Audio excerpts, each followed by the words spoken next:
The call came at exactly 6:47 a.m. on a Tuesday in late August, a time now etched into the architecture of my memory like a structural flaw in an otherwise perfect blueprint. I remember the precise glow of the digital clock because I hadn't slept.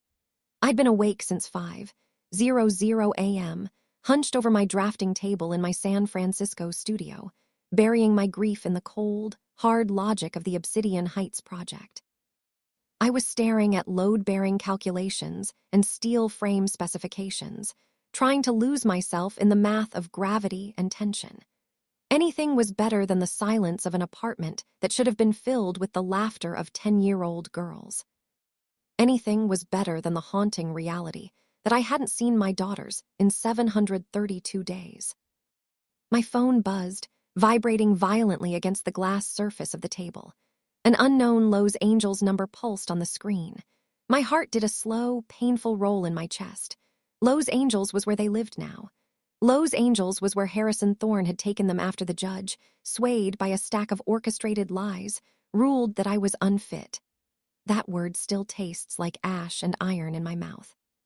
For a second, I stared at the screen, paralyzed by a mixture of hope and pure, unadulterated terror. Harrison had blocked my number. He had returned every letter, every birthday gift, and every desperate plea for a supervised visit. Why would someone from LA be calling me now? I picked up, my voice a mere rasp. "Hello. Is this Elena Vance?" A woman's voice came through, calm but vibrating with that surgical urgency only doctors can maintain under pressure. "This is Dr. Elizabeth Sterling from Los Angeles Children's Hospital. I'm calling regarding your daughter, Maya."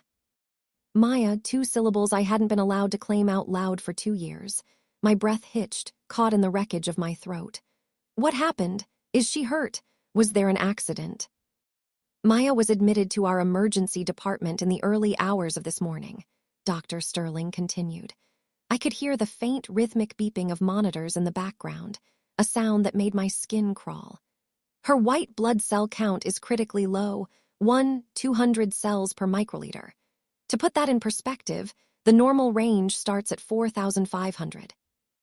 We are currently running a full diagnostic battery, but based on the preliminary blood smears and her clinical presentation, we strongly suspect acute myeloid leukemia. The blueprints on my desk blurred into a smear of blue ink and white lines. Leukemia. The word was a wrecking ball, swinging through the foundation of my world. My 10-year-old daughter had cancer. "I need you to get to Los Angeles immediately, Elena," Dr. Sterling said. "Maya is going to require a bone marrow transplant, and the protocol dictates we test the biological mother as a potential donor immediately. Time is not a luxury we have." "I'm in San Francisco," I said, already grabbing my keys, my hands shaking so violently I nearly dropped them. "The drive. It's 6 hours. I can be there by noon." "Good. When you arrive, come straight to the pediatric oncology unit on the 4th floor. Ask for me personally." The doctor paused, her tone softening just a fraction. "Elena, I've seen the charts. I know the custody situation is complicated. But right now, Maya doesn't need a legal ruling. She needs her mother." I hung up and stood there for a heartbeat, staring at the Obsidian Heights plans. It was 6 months of grueling work, a $2.8 million contract that was the only thing keeping my struggling architecture firm from slipping into insolvency. My business partner, Marcus, was due at the office in 2 hours for the final presentation. The clients were flying in from Chicago. If we landed this, we were saved. If we didn't, the firm would be shuttered by Christmas. I didn't care. I grabbed my bag and dialed Marcus as I ran toward the elevator. "Elena, you're in early," Marcus answered, sounding upbeat. "You ready to wow these Chicago execs? We've got the 3D models set up in the conference room." "Marcus, I need you to cancel the Obsidian meeting, or handle it yourself. I can't be there." "What? Elena, are you joking? This is the biggest project we've seen in 5 years. If we don't present today, they'll go with the firm in Oakland. We lose everything." "My daughter has cancer, Marcus." I reached the garage, my heels clicking like gunfire against the concrete. "I'm going to Los Angeles, now." Silence followed. Marcus knew the history. He had been there the day I walked out of the courthouse in tears, having been stripped of my rights because a judge chose to believe a fabricated psychiatric report over the truth. He had watched me rebuild myself stone by stone, only to see me crumble every time a holiday passed without a phone call. "Go," he said finally, his voice thick. "Don't worry about the firm. I'll handle the clients. Just get to her, Elena." I threw my car into reverse and tore out of the garage. Drive down Interstate 5 was a hallucinatory blur of gray pavement, golden hills, and the oppressive heat of the Central Valley. I drove like a woman possessed, pushing 10 miles over the speed limit, my knuckles white as bone on the steering wheel. Every time I closed my eyes, I saw Maya's face, not as she was now, but as she was the last time I saw her. She had been 8 years old, a skinny girl with Harrison's dark, calculating eyes and my stubborn, slightly upturned chin. The memories of the custody hearing replayed in my head like a horror movie I couldn't switch off. Harrison Thorne was a high-powered corporate lawyer, charismatic, wealthy, and deeply connected. When he decided he wanted the girls, mostly to hurt me for daring to ask for a divorce, he didn't just ask for custody. He executed a character assassination. He had hired a psychiatrist, a man named Dr. Arthur Strauss, who I later suspected was on Harrison's unofficial payroll. Strauss had authored a report that claimed I suffered from undiagnosed bipolar disorder, chronic alcohol dependency, and emotional instability. None of it was true. I had never missed an appointment. I had never failed a drug test, but Harrison was a master of narrative. He presented altered emails and took my frantic, heartbroken voicemails out of context to paint me as a woman on the brink of a psychotic break. The judge, a man who played golf with Harrison's senior partner, believed every word. The restraining order was the final blow. I was prohibited from contacting Maya or her twin sister, Chloe, or coming within 500 feet of their home or school. Harrison moved them to Los Angeles, changed their school records, and vanished into a life where I didn't exist. And now, after 732 days of silence, I was being called back, not as a mother, but as a biological resource. Los Angeles Children's Hospital loomed on the horizon like a fortress of glass and steel against the smog-choked sky. I parked in the visitor lot, barely remembering to lock the car, and ran through the automatic doors. The smell of the hospital, a mix of industrial floor cleaner and the heavy, sweet scent of illness, hit me like a physical blow. I followed the signs to the 4th floor. The pediatric oncology unit was decorated with cheerful murals of deep-sea divers and tropical fish, a cruel, vibrant contrast to the pale, exhausted children being pushed in wheelchairs down the hall. Dr. Elizabeth Sterling met me at the nurses' station. She was a tall woman in her late 50s, with salt and pepper hair pulled into a severe bun and eyes that had seen far too much tragedy. She extended her hand, her grip firm and grounding. "Elena, thank you for making the drive so quickly." "Where is she?" I asked, my voice trembling. "Can I see her? Is she conscious?" "In a moment," Dr. Sterling said, her expression shifting to something more clinical. "First, we need to discuss the gravity of the situation. Maya was brought in at 3:00 a.m. by her father.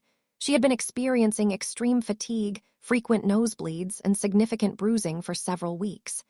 Mr. Thorne told the admitting nurse he thought it was just a lingering virus from summer camp." "Several weeks." I felt a surge of rage so hot it made my vision blur. He waited weeks while she was bruising and bleeding.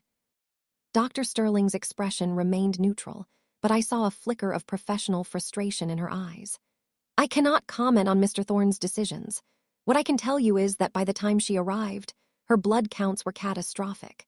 She is currently stable on a ventilator and receiving a blood transfusion, but her system is compromised. She needs a bone marrow transplant as soon as we can stabilize her enough for the procedure. We need to test you, Mr. Thorne and Chloe." "Harrison has sole custody," I said, leaning against the cold laminate of the nurse's station for support. "There's a restraining order. He's going to call the police the moment he sees me." "Under California's emergency medical statutes, your rights as a biological parent are temporarily reinstated in life-threatening situations," Dr. Sterling explained. "Medical necessity supersedes custody arrangements when a minor's life is at risk. You have a legal right to be here for the testing and for the duration of the emergency. I have already informed the hospital's legal counsel. Does Harrison know you called me? Not yet, she admitted. He left about an hour ago to pick up Chloe from his sister's house in Pasadena. He is expected back shortly. I wanted to give you time with Maya before the situation becomes complicated. She led me down the hall, past room after room of sterile equipment. We stopped at room 412. Through the glass partition, I saw her. Maya looked impossibly small in the center of the oversized hospital bed. Her dark hair, which I used to braid every morning, had been cut short. Her skin wasn't just pale, it was translucent, like fine parchment. And I could see the dark, purple blooms of bruises along her arms where the IV lines had been started. The rhythmic hiss of the ventilator was the only sound in the room. She's sedated for the transfusion, Dr. Sterling whispered. Go in. She may not be able to speak, but she might sense you're there. I pushed open the door. The air inside the room was cold. I walked to the side of the bed, my heart hammering against my ribs like a trapped bird.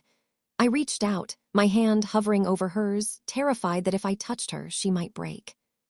Maya, I whispered, the word finally breaking free of my throat. It's Mommy. I'm here, baby, I'm here. I took her hand. It was cold, so cold. I sat in the hard plastic chair beside her, leaning my head against the railing of the bed, and wept. I wept for the 2 years I had missed, the birthdays, the first days of school, the loose teeth, and the bedtime stories. I wept for the lies Harrison had told her. I stayed like that for 20 minutes, lost in a fog of grief, until the door behind me swung open with a violent thud. What the hell are you doing here? The voice was like a lash. I stood up, turning to face the man who had systematically dismantled my life. Harrison Thorne stood in the doorway, his expensive charcoal suit slightly rumpled, his face a mask of cold, controlled fury. Beside him stood Chloe.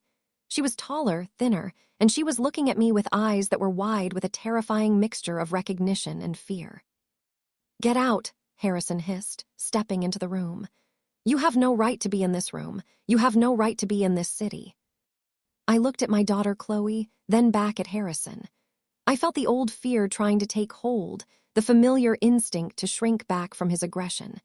But then I looked at Maya, struggling for breath behind a plastic mask.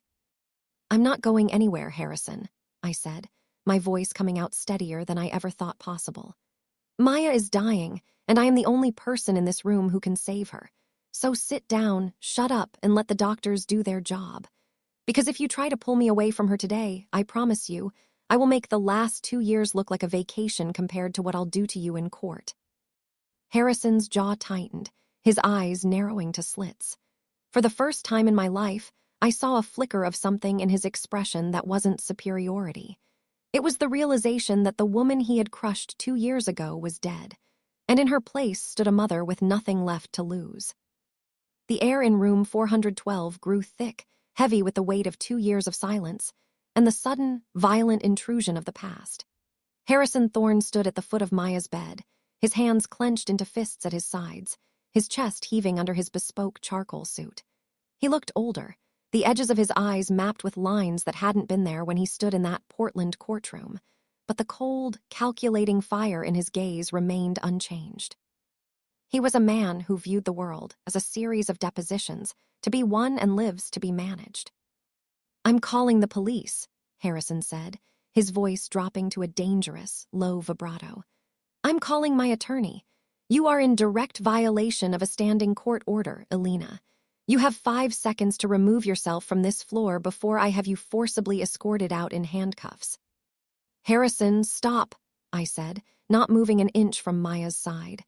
I could feel the heat of the ventilator, the rhythmic hiss of the machine that was keeping our daughter alive. Look at her. Just look at her for 1 second and stop being a lawyer. Chloe stood behind him, her small hands clutching the hem of her denim jacket. She looked at me, her eyes darting toward the floor every time our gazes met. She was 10 now, nearly 11, but she looked smaller than she had at 8. There was a gauntness to her face, a hollowed-out expression that made my heart ache. She was the brave twin, the one who used to protect Maya from the dark, but now she looked like she was drowning in a sea of adult secrets. "Daddy," Chloe's voice was a whisper, thin and fragile. "Is Mommy really here to help?" Harrison didn't look at her. He kept his eyes locked on mine. "Your mother is here because she's a predator, Chloe. She's here to cause trouble while your sister is sick." "Mr. Thorne, that is enough." Dr. Elizabeth Sterling stepped into the room, her presence acting like a sudden drop in temperature. She stood between Harrison and me, her white lab coat a barrier of clinical authority. "This is a Level 1 pediatric intensive care unit. This is not a courtroom, and it is certainly not the place for personal vendettas." "She has no legal right to be here, Doctor," Harrison snapped, gesturing vaguely toward me. "I have sole legal and physical custody. I have a restraining order based on her documented psychiatric instability." "And I have a dying patient," Dr. Sterling countered, her voice like flint. "Under the California Emergency Medical Services Authority, specifically the statutes regarding parental access during life-threatening crises. Ms. Vance's presence is not only permitted, but required for the diagnostic phase. We need to perform HLA, human leukocyte antigen, typing immediately. We need to find a donor match for Maya, and the biological mother is the first line of testing. If you interfere with that process, I will be forced to contact the hospital's ethics board and Child Protective Services to report medical neglect." Harrison's face went pale, a flicker of genuine shock crossing his features. He was used to being the smartest man in the room, the one who held all the cards. To be threatened with a CPS report by a world-class oncologist was a move he hadn't prepared for. "Fine," Harrison spat, though he didn't look at me. "Test her.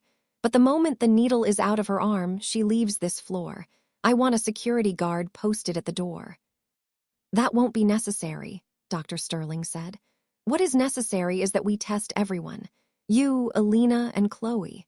Siblings are often the best chance for a perfect match, though we prefer not to harvest from a child if we can avoid it. But given Maya's condition, we need all potential data points today." I looked at Chloe. She was staring at the floor, her knuckles white as she gripped her jacket. I wanted to go to her, to pull her into my arms and tell her I hadn't left because I didn't want her. I wanted to tell her that every night for 2 years, I had whispered her name into the dark.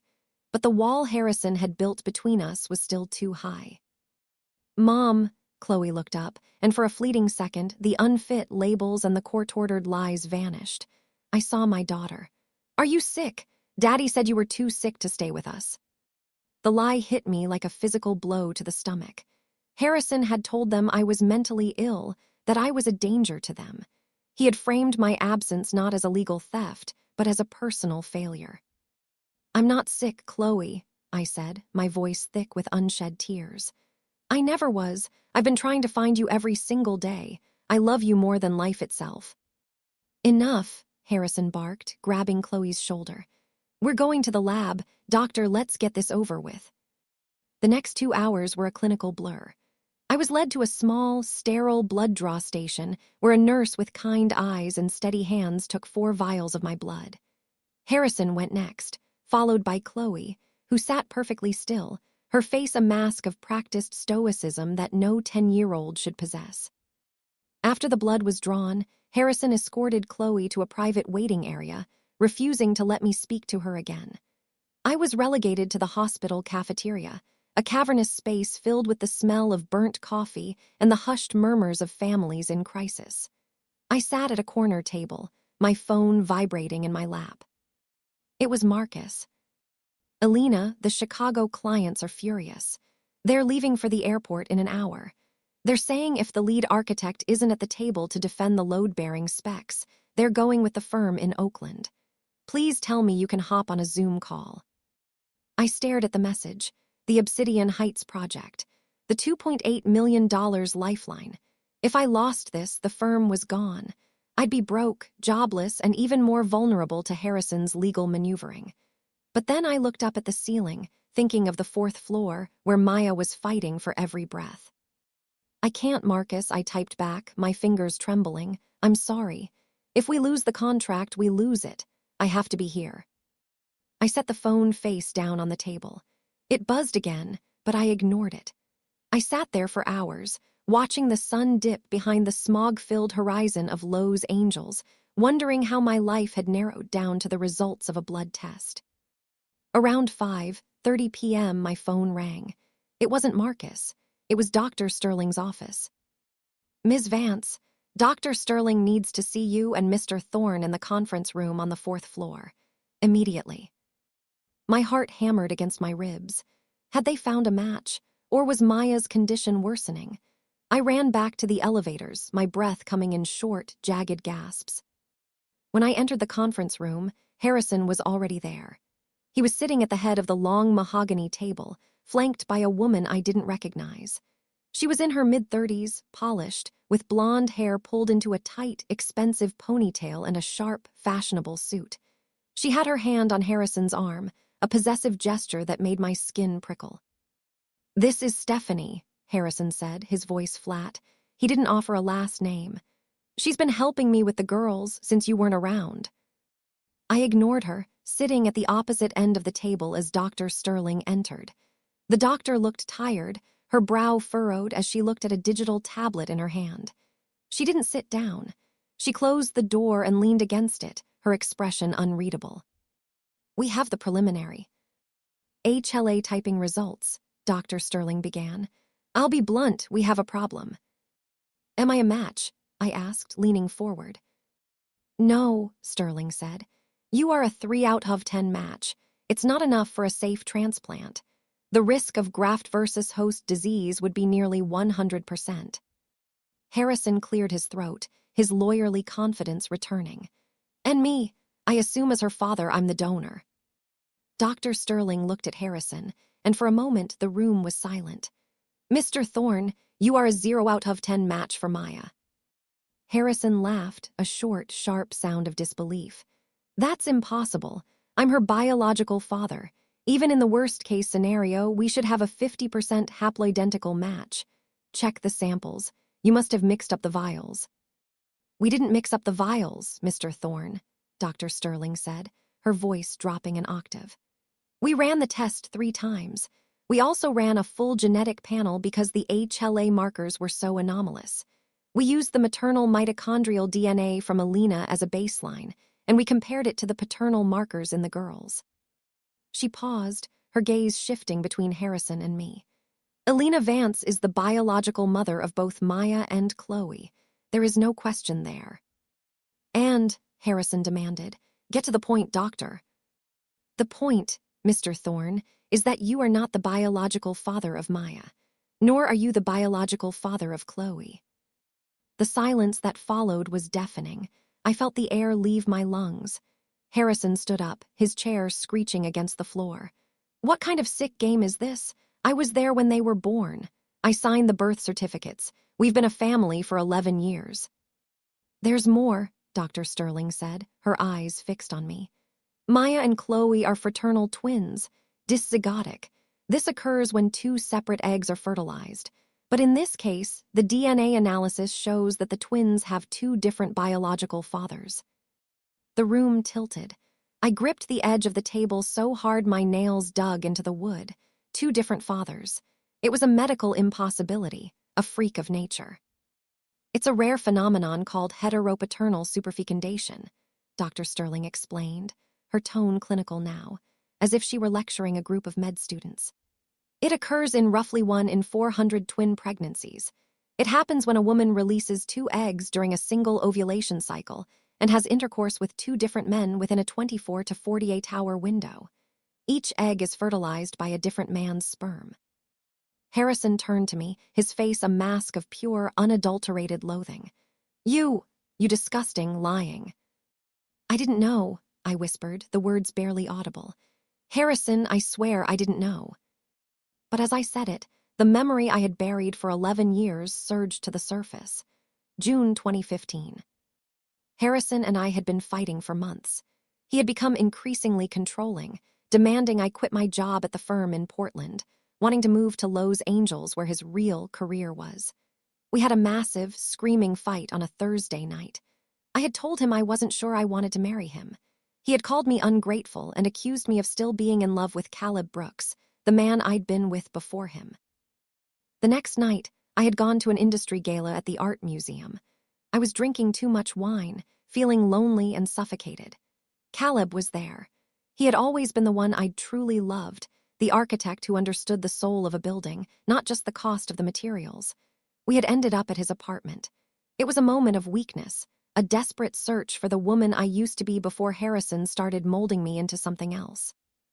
I had gone back to Harrison on Sunday morning. I had apologized. I had committed to the wedding. 2 weeks later, I found out I was pregnant with twins. I had convinced myself the night with Caleb didn't matter. I had convinced myself the dates didn't align. "Who is he?" Harrison hissed, leaning over the table, his face inches from mine. "Who is the man you brought into my house for 11 years? "His name is Caleb Brooks," I said, my voice shaking. "He lives in Seattle." "Mr. Thorne, please sit down," Dr. Sterling commanded. "The legalities of your marriage are not my concern. My concern is the donor. If Caleb Brooks is Maya's biological father, he has a 50% chance of being a compatible match. If he isn't and you aren't, we are looking at the National Registry, which could take months. Months that Maya doesn't have." Harrison looked at Stephanie, then back at me. I could see the wheels turning in his head, the lawyer calculating the fallout. If he wasn't the father, his sole custody of Maya was legally precarious. But he still had the court order. He still had the power. "I want him found," Harrison said, his voice cold and flat. "Not because I care about your sordid history, Elena, but because if this stranger is the only one who can save my daughter, I'll bring him here in chains if I have to, but make no mistake, this changes nothing. You are still unfit. You are still a liar. And when Maya is healthy, I will ensure you never see either of them again." He stormed out of the room, Stephanie trailing behind him like a shadow. I sat there, alone with Dr. Sterling. The machines in the distance hummed, oblivious to the fact that my world had just been detonated. "You need to call him, Elena," Dr. Sterling said softly. "You need to call Caleb Brooks tonight." I pulled my phone from my pocket. I hadn't dialed his number in over a decade, but I knew it by heart. I walked out to the quiet, darkened balcony of the 4th floor, looking out at the sprawling, uncaring lights of Lowe's Angels. The phone rang 3 times. "Hello." The voice was deeper now, weathered by time, but I recognized it instantly. It was the voice of the man I had run away from, the man whose child was currently fighting for her life in a room 3 doors down. "Caleb," I said, my voice breaking. "It's Elena. I need you to come to Lowe's Angels." The silence on the other end of the line was so heavy I could hear the phantom hum of long-distance static, a ghostly reminder of the 11 years that stretched between us. I stood on the 4th floor balcony of Lowe's Angels Children's Hospital, my fingers gripping the cold iron railing. Below me, the city was a shimmering, uncaring carpet of neon, taillights bleeding into a river of red on the 101, the distant air sirens of a city that never stops hurting.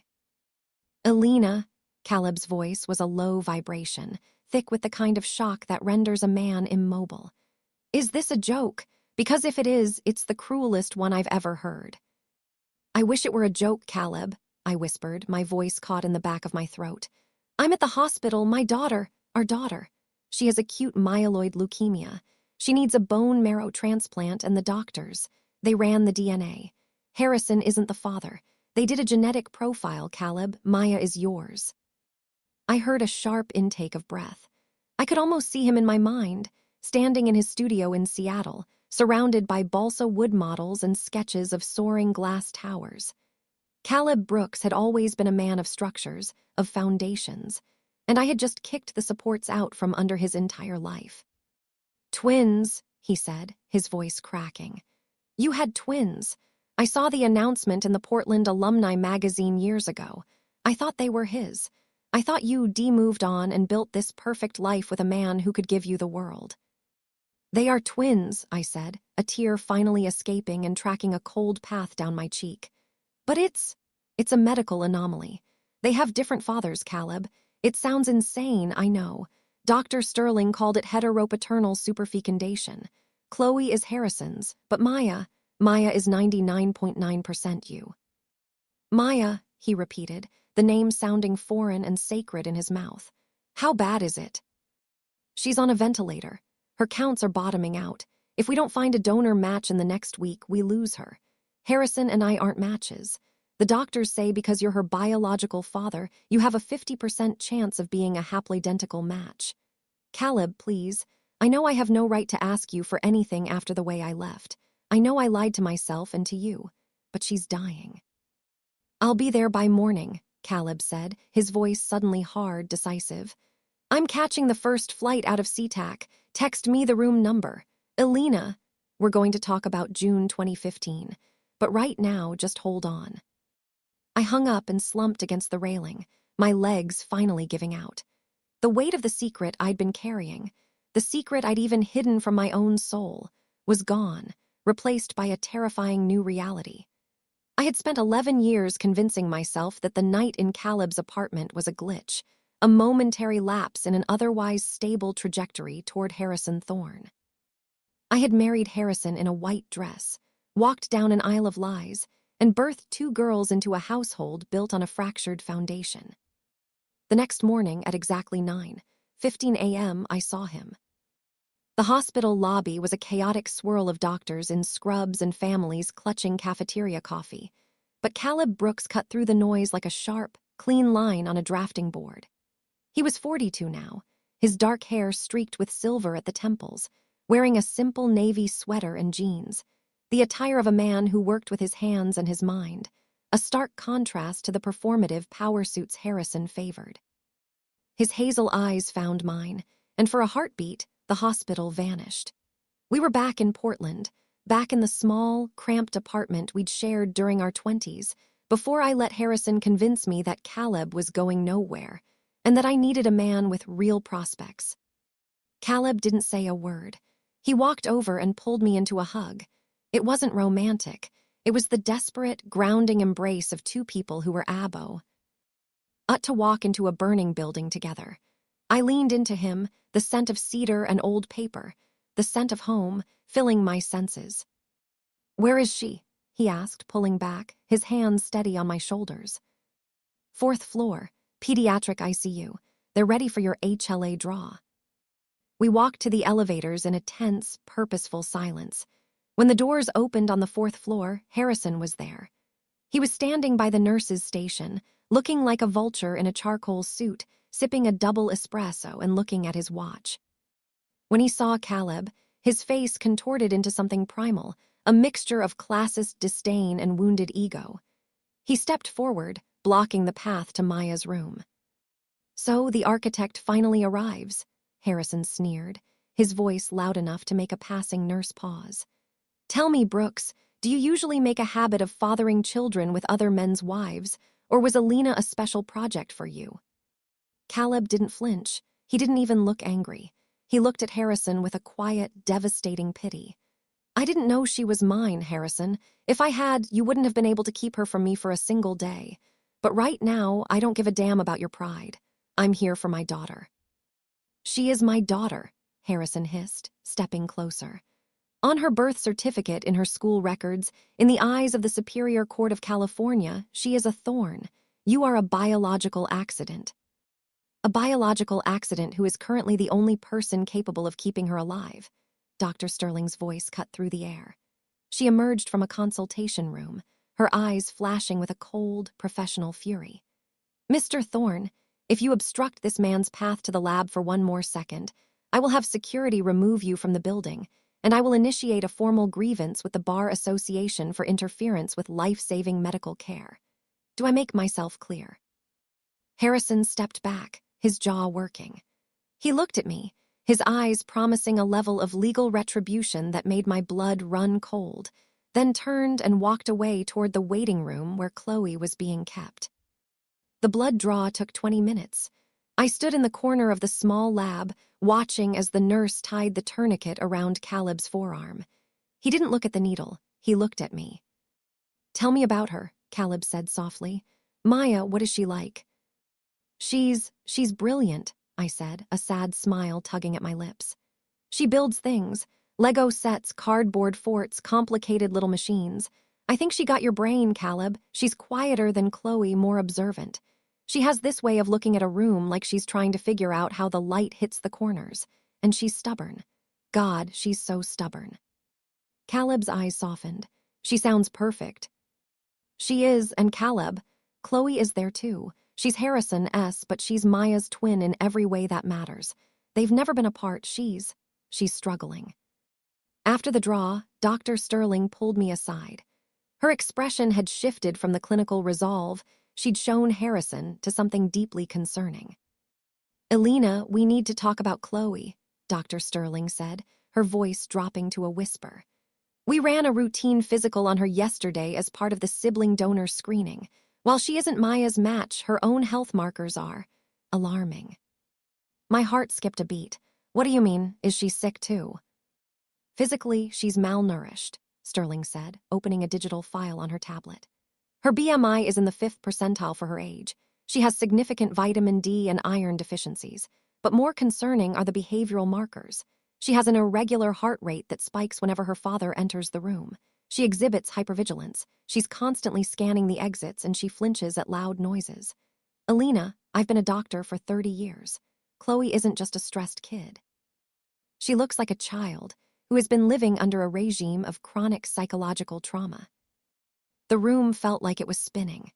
Harrison Thorne, the man who had convinced a judge that I was the unstable one, the man who had stolen my children to protect them, was breaking them. She's so thin, Elena, Sterling continued. Her bone density is lower than it should be. It's as if she hasn't been eating properly for months. Has Harrison mentioned any eating disorders? He hasn't mentioned anything, I said, my voice trembling with a new, sharper kind of rage. He hasn't let me speak to them in 2 years. He told the court I was an alcoholic and a bipolar mess. He used a paid-off psychiatrist to prove I was a danger to them. Well, Sterling said, her jaw tightening, the blood work doesn't lie. Chloe Thorne is not a healthy child. And if Maya is living in the same environment, her leukemia might not be the only thing she's fighting. Just then, the doors to Maya's room opened. A nurse looked out, gesturing frantically. Dr. Sterling, Maya's spiking a fever, 104.2, her H. Eart rate is climbing. Everything became a blur of motion. Caleb and I were pushed back as a crash team moved into the room. I saw Maya through the glass, her small body convulsing slightly, the monitors screaming a frantic, rhythmic warning. Caleb, I choked out, grabbing his arm. He didn't move. He stood there, his architect's eyes locked on the girl who carried his DNA, the girl he'd just met but had loved for 11 years without knowing it. She's a fighter, Elena, he said, his voice a low, vibrating growl. She's mine, she's not going anywhere. But as I looked at Harrison, standing at the other end of the hall with Chloe, who was currently shrinking away from his touch, I realized that saving Maya's life was only half the battle. I had to get them out. I had to destroy the man who had stolen my past and was now starving my daughter's future. I pulled out my phone and dialed the only person I knew who was more ruthless than Harrison Thorne. Victoria, I said when she picked up, this is Elena Vance. I need you. I need you to burn a man's life to the ground. Victoria Montgomery did not walk into a room. She occupied it with the calculated precision of a high-rise foundation. When she stepped off the elevator on the 4th floor of Los Angeles Children's Hospital at 7:00 a.m. the following morning, the atmosphere seemed to tighten. She was a woman in her early 60s, wearing a charcoal pinstripe power suit that cost more than my first car, with silver hair cut into a razor-sharp bob and eyes that could dissect a witness at 50 paces. She was the kind of attorney who didn't just win cases. She dismantled opponents until there was nothing left but dust and legal fees. I had met her years ago when I first moved to San Francisco, but she had been out of my reach when the first custody battle began. Now, with Caleb standing behind me and the firm's future, ironically, hinging on a project I might never finish, I had liquidated my entire personal savings to get her here. Elena, Victoria said, her voice a low, melodic rasp. She didn't offer a hug. She offered a leather-bound briefcase and a look of absolute focus. I've reviewed the preliminary filings from 2 years ago. Harrison Thorne is a clever man, but he's also a creature of habit. And men like Harrison always leave a trail of breadcrumbs. They can't help themselves. They're too arrogant to think anyone will ever look. We moved into a small, sun-drenched consultation room that Dr. Sterling had cleared for us. Caleb joined us, his face etched with the exhaustion of a man who hadn't slept in 48 hours, but was fueled by a newfound, primal purpose. "This is Caleb Brooks," I said. "He's Maya's biological father." Victoria adjusted her glasses, peering at Caleb over the rims. "The architect. I've seen your work, Mr. Brooks. Solid foundations. Good, we're going to need them. Harrison is currently filing a motion for an emergency restraining order to have you removed from the hospital. He's claiming your presence is causing Maya undue emotional distress." "She's in a medically induced coma," Caleb snapped, his hands gripping the back of a plastic chair. "How much distress could I be causing?" "It's not about reality, Mr. Brooks. It's about the record," Victoria said, her fingers flying over her tablet. "But Harrison made a mistake. A massive one. He's been using his firm's resources to manage his personal affairs for years. My investigators spent all night digging into the Maya's Light Foundation." My heart skipped a beat. The foundation? He told me he'd set up a small trust for her medical bills when she was 5. He said it was mostly for college. "Maya's Light isn't a college fund, Elena," Victoria said, her expression darkening.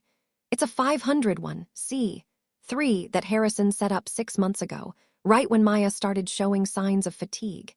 He's used his social circle, his law firm partners, and even local Lowe's Angels charities to raise money. The total raised is just north of $475,000. That's a lot of money," I whispered. "Is that why he waited to bring her to the hospital, to keep the fundraising going?" "It's worse than that," Victoria said. She slid the tablet across the table. It showed a spreadsheet of wire transfers. "My forensic accountant traced the outflows. Out of that $475,000, only $190,000 has actually been paid to the hospital. The rest, roughly $285,000, has been siphoned off through a series of shell companies. Pierce Holdings LLC, Thorne Equity. It's a classic laundering scheme. He's been using his daughter's leukemia to fund his own lifestyle." Caleb let out a sound that was half growl, half sob. "He stole from her. He stole from a dying child's medical fund. It's first-degree embezzlement, charity fraud, and wire fraud," Victoria said. "But that's just the financial side. I had my team look into Dr. Arthur Strauss, the man who wrote the psychiatric report that lost you custody."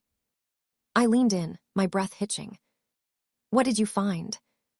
"Strauss had his medical license revoked in Oregon 3 years ago for professional misconduct and fraudulent billing. He was practicing without a license when he evaluated you, Elena. Harrison knew that. He paid Strauss $25,000 under the table to fabricate that report. I have the wire transfer record from one of Harrison's offshore accounts." Tears burned my eyes. He stole my life with a man who wasn't even a doctor. "He stole 2 years," Victoria corrected, her voice like cold steel. "And we are going to make him pay for every second. But there's one more thing, something far darker." Victoria paused, looking at Caleb, then back at me. She pulled a small evidence bag from her briefcase. Inside were 8 empty pill packs for a standard hormonal birth control brand, the brand I had been taking in 2015. "My investigator went to Harrison's house in Pasadena last night," Victoria said. "He let himself in.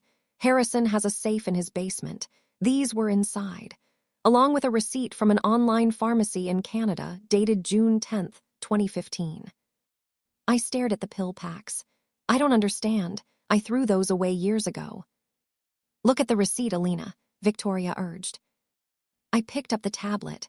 The receipt was for placebo hormonal replacements, visual match for ortho-tricycline. 90 capsules. The room seemed to tilt. The memory of 2015 surged back with a sickening clarity. Harrison had always managed my prescriptions. He said it was his way of taking one more thing off my plate. Every Sunday, he would set out my pills in a little silver case on the nightstand. "He switched them," I whispered, the horror of it settling into my bones like lead. "He knew I was thinking of leaving. He knew we were fighting. He switched my birth control with sugar pills so I'd get pregnant. He forced me to have children just to keep me trapped. It's called reproductive coercion, Victoria said, her voice heavy with a rare note of empathy. It is a form of domestic violence. In the state of California, it is a criminal offense. Harrison didn't just end up with twins. He engineered a biological cage. And the fact that Caleb is Maya's father was the one variable he couldn't control. It's the reason he's been so desperate to keep you away. He was terrified the truth would come out in a blood test. I felt a wave of nausea so strong I had to grip the table. The man I had lived with, the man I had slept beside, had violated the very core of my autonomy. He hadn't just stolen my children, he had stolen my body. The door opened, and Dr. Sterling walked in. Her face was pale, and she was still in her surgical scrubs.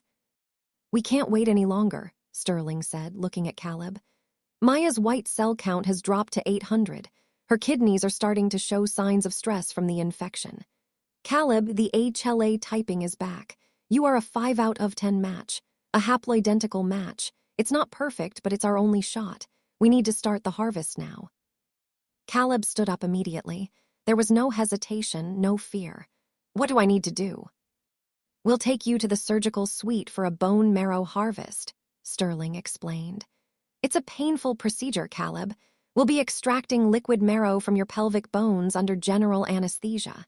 You'll be sore for weeks." "I don't care," Caleb said. "Take whatever you need. Take all of it if it means she survives." I walked with Caleb toward the pre-op area. The hallways were long and sterile, the air smelling of industrial disinfectant and the heavy scent of anxiety. We stopped at the double doors of the surgical unit.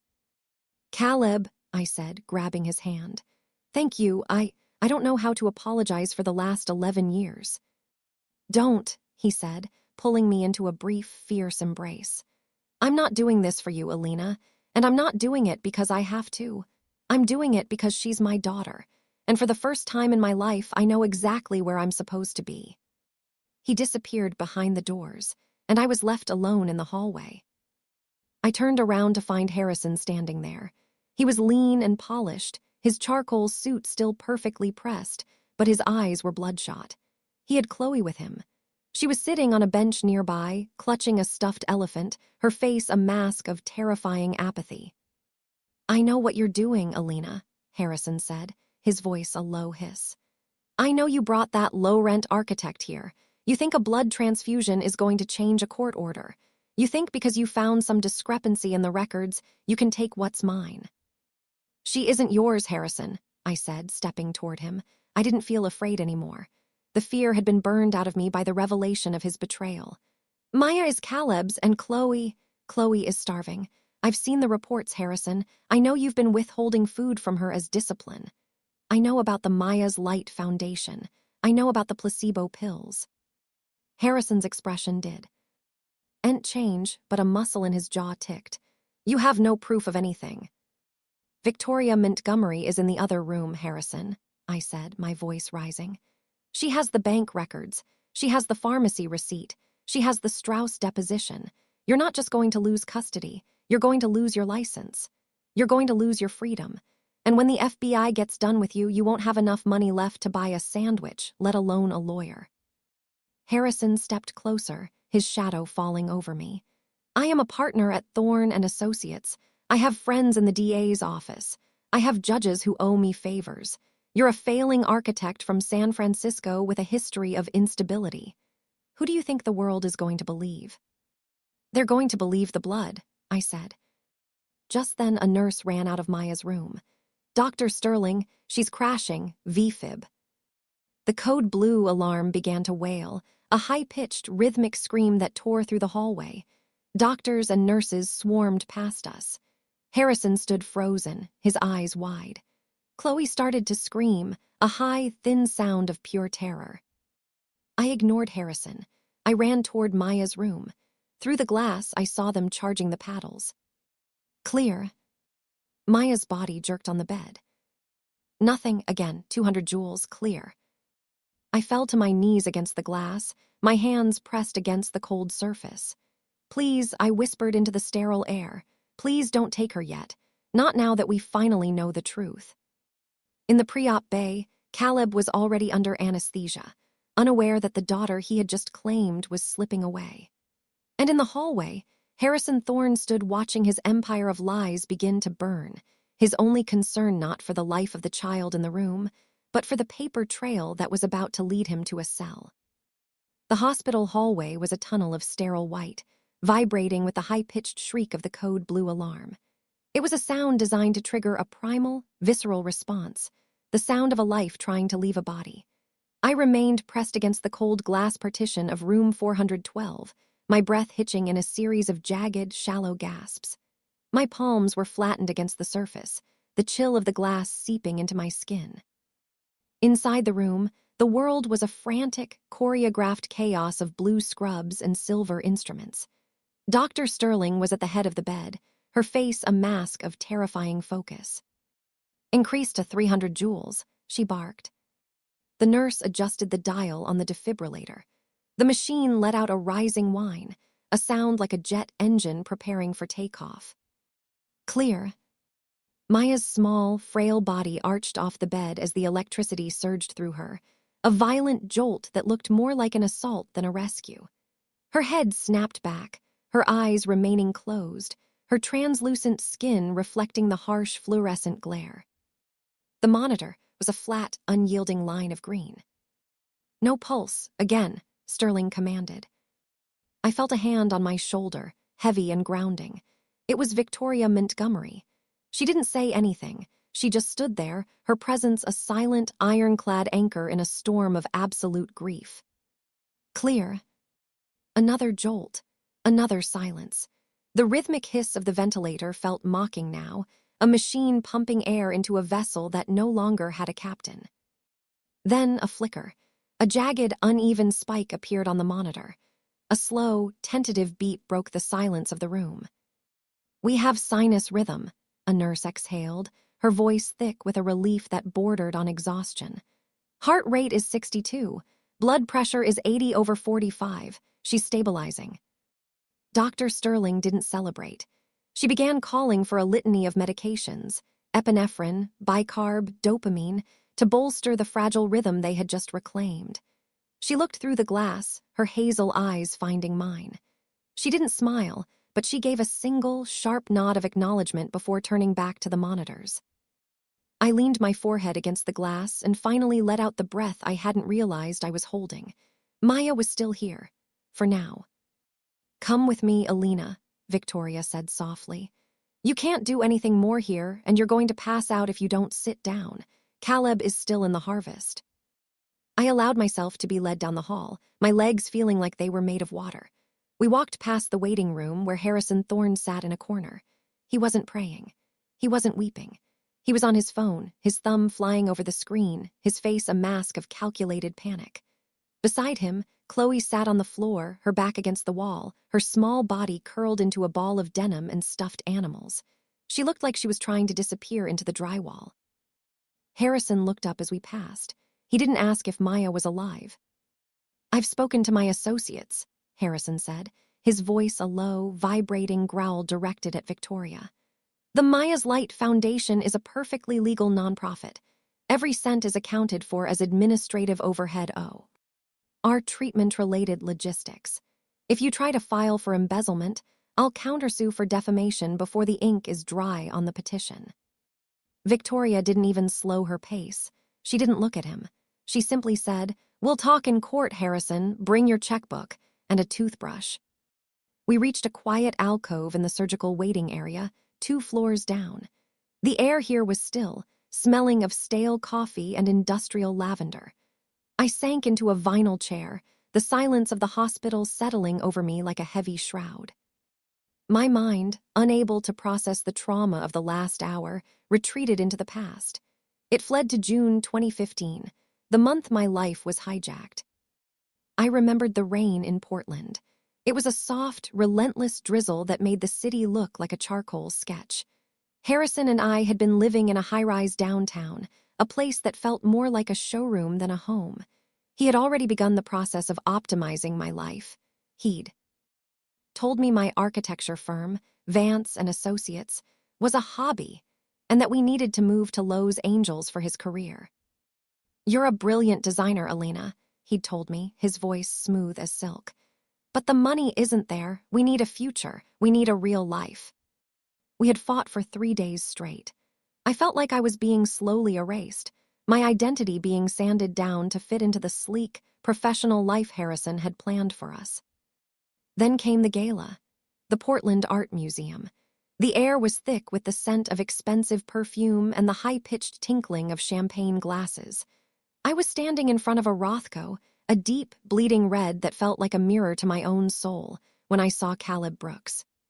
He looked exactly the same as he had during our college years, disheveled, focused, his hands stained with graphite. He was standing with a small group of architects, gesturing animatedly about a sustainable housing project in the gorge. When our eyes met, the world shifted. It wasn't just attraction, it was recognition. Caleb knew the woman I was before I started wearing the $500 dresses Harrison bought me. We ended up in his studio that night. It was a space filled with the smell of cedar wood and old paper, models of glass towers rising from tables like a miniature city of the future. We didn't talk about Harrison. We talked about light. We talked about the way a building should feel like a living thing. And then we didn't talk at all. When I woke up the next morning in his bed, I felt a crushing, immediate wave of guilt. But I also felt alive for the first time in a year. I went back to Harrison on Sunday morning. I told him I'd had a girls' night and stayed at a friend S. I remember the look on his face, a cold, evaluating suspicion that he masked with a practiced smile. "I'm glad you're back, Elena," he'd said. "I missed you." That was the night he set out the silver pill case. "I took care of your prescriptions, honey," he'd whispered, kissing my forehead. "You have so much on your mind. Just let me handle the details." I had no reason to doubt him. Why would I? He was my fiancé. He was a successful lawyer. He was handling the details. 2 weeks later, the morning sickness began. It wasn't a gentle nausea. It was a violent, full-body rejection. I remember sitting on the bathroom floor, the cold tile against my cheek, staring at the double pink lines on the plastic stick. I should have known the math didn't add up, but Harrison was so jubilant. He had been so convincing. "Twins," he'd shouted, picking me up and spinning me around the kitchen. "Our family is starting, Elena. This is it. This changes everything. We're moving to LA next month. I've already put a deposit on the house in Pasadena." He used the pregnancy as a cage. Every time I mentioned my career or the firm, he would point to my growing belly. "You can't be working 80 hours a week now, Elena. Think of the babies. You're being selfish." By the time Maya and Chloe were born, Vance and Associates was a memory. I was a Thorne now. I was a mother. I was a stay-at-home parent in a city where I knew no one, living in a house that felt like a gilded prison. The realization hit me now, sitting in that vinyl chair with a force that made me gasp. He hadn't just switched the pills. He had known. He had known about my fight with him. He had known I was looking for a way out. He had engineered the pregnancy to bind me to him. And then, when the twins were born, he had raised them as his own, all while building a dossier against me. He had spent 10 years playing a long game of emotional and psychological warfare, waiting for the moment he could finally discard me and keep the property he had manufactured. "Elena." I looked up. Caleb was standing in the doorway of the waiting room. He was in a wheelchair, pushed by a young nurse. He looked pale, his face etched with pain, his movements stiff. A thick bandage was visible beneath his hospital gown, covering the harvest sites on his lower back. "Caleb," I said, standing up and rushing to his side. "You're out. Are you okay?" "I'm fine," he said, his voice gravelly. Did the transplant start? Is Maya okay? I heard the alarms from the recovery room." "She crashed, Caleb," I said, the words catching in my throat. "Her heart stopped, but they got her back. She's stable. They're starting the infusion of your marrow now." Caleb reached out and took my hand. His grip was weak, but his fingers were warm. "Good. Then let it work, my blood for hers. Let it work." The door to the waiting room opened again. This time, it wasn't a doctor. It was 2 men in dark, nondescript suits. They walked with the quiet, authoritative gait of law enforcement. They bypassed Harrison, who was still on his phone, and walked straight toward Victoria. "Victoria Montgomery?" the taller man asked, showing a badge. "I'm Special Agent Nicole Hart with the FBI. We received a referral regarding the Maya's Light Fu. Endation and Thorne Equity." Harrison stood up, his face drained of color. "What is this? This is a hospital. My daughter is dying." Agent Hart turned to Harrison. Her expression was like granite. "Mr. Thorne, we are here to execute a search warrant for your electronic devices and a freeze on all Thorne and Associates business accounts related to the nonprofit. We also have a warrant to search your residence in Pasadena for records related to charity fraud and wire embezzlement." "This is a mistake," Harrison shouted, his lawyerly veneer finally cracking. "This is a malicious attempt by my ex-wife to interfere with a medical emergency." "Mr. Thorne," Agent Hart said, her voice dropping an octave, "we have the wire transfer records to Dr. Strauss. We have the offshore accounts. And we have the witness statements from the donors who thought their money was going to Lowe's Angels Children's Hospital, not to your private equity portfolio." She looked at the nurse pushing Caleb's wheelchair. "Please continue. We won't disturb the patient."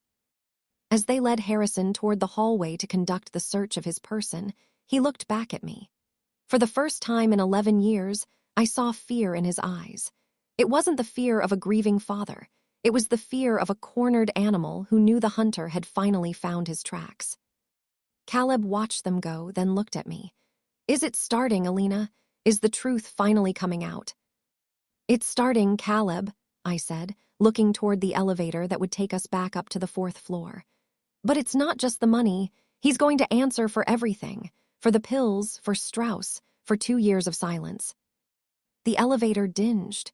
We stepped inside, the doors closing on the man who had tried to play God with our lives. As we ascended, I looked at the floor indicator, each floor bringing us closer to Maya. I wasn't just an architect of buildings anymore. I was the architect of the truth. And I was going to make sure Harrison Thorne's house of cards didn't just fall. I was going to make sure it was buried. The infusion began at 10:42 p.m. in a silence so profound it felt as though the entire hospital had held its collective breath. I stood at the foot of Maya's bed, my eyes fixed on the clear plastic tubing snaking from an IV pole into the central line in her chest. Inside that tube, a thick crimson-tinted liquid, Caleb's bone marrow, was slowly trickling into her system. It looked like ordinary blood, but to me it was liquid gold. It was 1 billion tiny seeds of life, carrying Caleb's genetic code, designed to find their way into the hollows of Maya's bones and begin the miraculous work of rebuilding her ravaged immune system. Caleb sat in a wheelchair beside me, his face a ghostly shade of gray, his hands trembling slightly as he clutched a hospital blanket. He had refused to go back to the surgical recovery wing. He had insisted, threatened, really, to be present for the infusion. "It's strange, isn't it?" Caleb whispered, his voice a mere rasp. "I spent my whole life trying to build things that would outlast me. Skyscrapers, bridges, museums. I thought immortality was made of glass and steel. But it turns out it's just this. A handful of cells and a bit of hope." I reached down and squeezed his hand. "She's a Vance Brooks creation, Caleb. She was always meant to be a masterpiece. We just didn't know the blueprints had been altered." Dr. Sterling stood by the monitor, her eyes tracking the jagged peaks and valleys of Maya's vitals. "The infusion is the easy part," she said, her voice low and clinical. "The hard part is the wait. We call it the neutropenic valley. For the next 10 to 14 days, Maya will essentially have no immune system of her own. We are waiting for engraftment, the moment Caleb's cells take root and start producing healthy white blood cells. Until then, she is incredibly vulnerable." "How vulnerable?" Caleb asked. "A single stray bacterium, a minor cold, a breath of unfiltered air. It could be catastrophic," Sterling admitted. "She stays in strict isolation. No one enters this room without a gown, gloves, and a mask. And Harrison is barred from this floor entirely." A flicker of grim satisfaction crossed Caleb's face. "The FBI took his phone. I saw it happen in the hallway. He looked like a man who just realized the ground he was standing on was actually quicksand. "He's fighting back," I reminded him, the old fear prickling at the back of my neck. "Harrison doesn't know how to lose, Caleb. He's going to use every legal loophole, every favor, and every lie he has left to burn us down. Victoria said he's already reaching out to his contacts in the district attorney's office to spin the FBI warrant as harassment." Later that night, after Maya had settled into a fragile, medicated sleep, and Caleb had finally been coerced into a bed in a nearby room, I found myself in the hospital's rooftop garden. The Lowe's Angels air was cool, smelling of Car X, Host, and the blooming night jasmine that clung to the trellis. I was staring at the distant silhouette of the Hollywood Hills when I heard the heavy clunk of the door. It was Caleb. He was walking with a cane now, his movements stiff and pained, but his hazel eyes were sharp with a sudden, urgent clarity. "We need to talk about June 2015, Elena," he said, leaning against the stone planter. "No lawyers, no doctors, just us."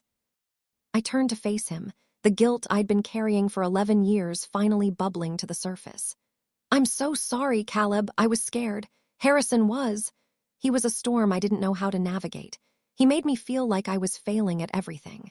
He told me you were a distraction, a phase I needed to grow out of if I wanted a real life." "And you believed him." Caleb's voice wasn't angry, it was wounded. "I wanted to believe him," I admitted, my voice breaking. "I was 29. I was terrified of being a starving artist-architect forever. Harrison offered stability. He offered a house, a future, a name. I didn't realize at the time that those things were just the bars of a cage." I took a deep breath, the scent of the night jasmine suddenly overwhelming. "The night at your studio. It was the only time in a year I felt like I was allowed to breathe. But when I woke up, the reality of what I'd done, of the life I'd committed to, hit me like a train. I thought if I just went back to Harrison and played the part of the perfect fiancé, I could make the mistake go away." "I waited for you," Caleb said softly. "I waited at the train station that Sunday. I thought maybe you'd come back and tell me it was over with him, but you didn't. And then 2 weeks later, the news broke that you were pregnant. I saw the photos of you and Harrison at the benefit gala. You looked glowing.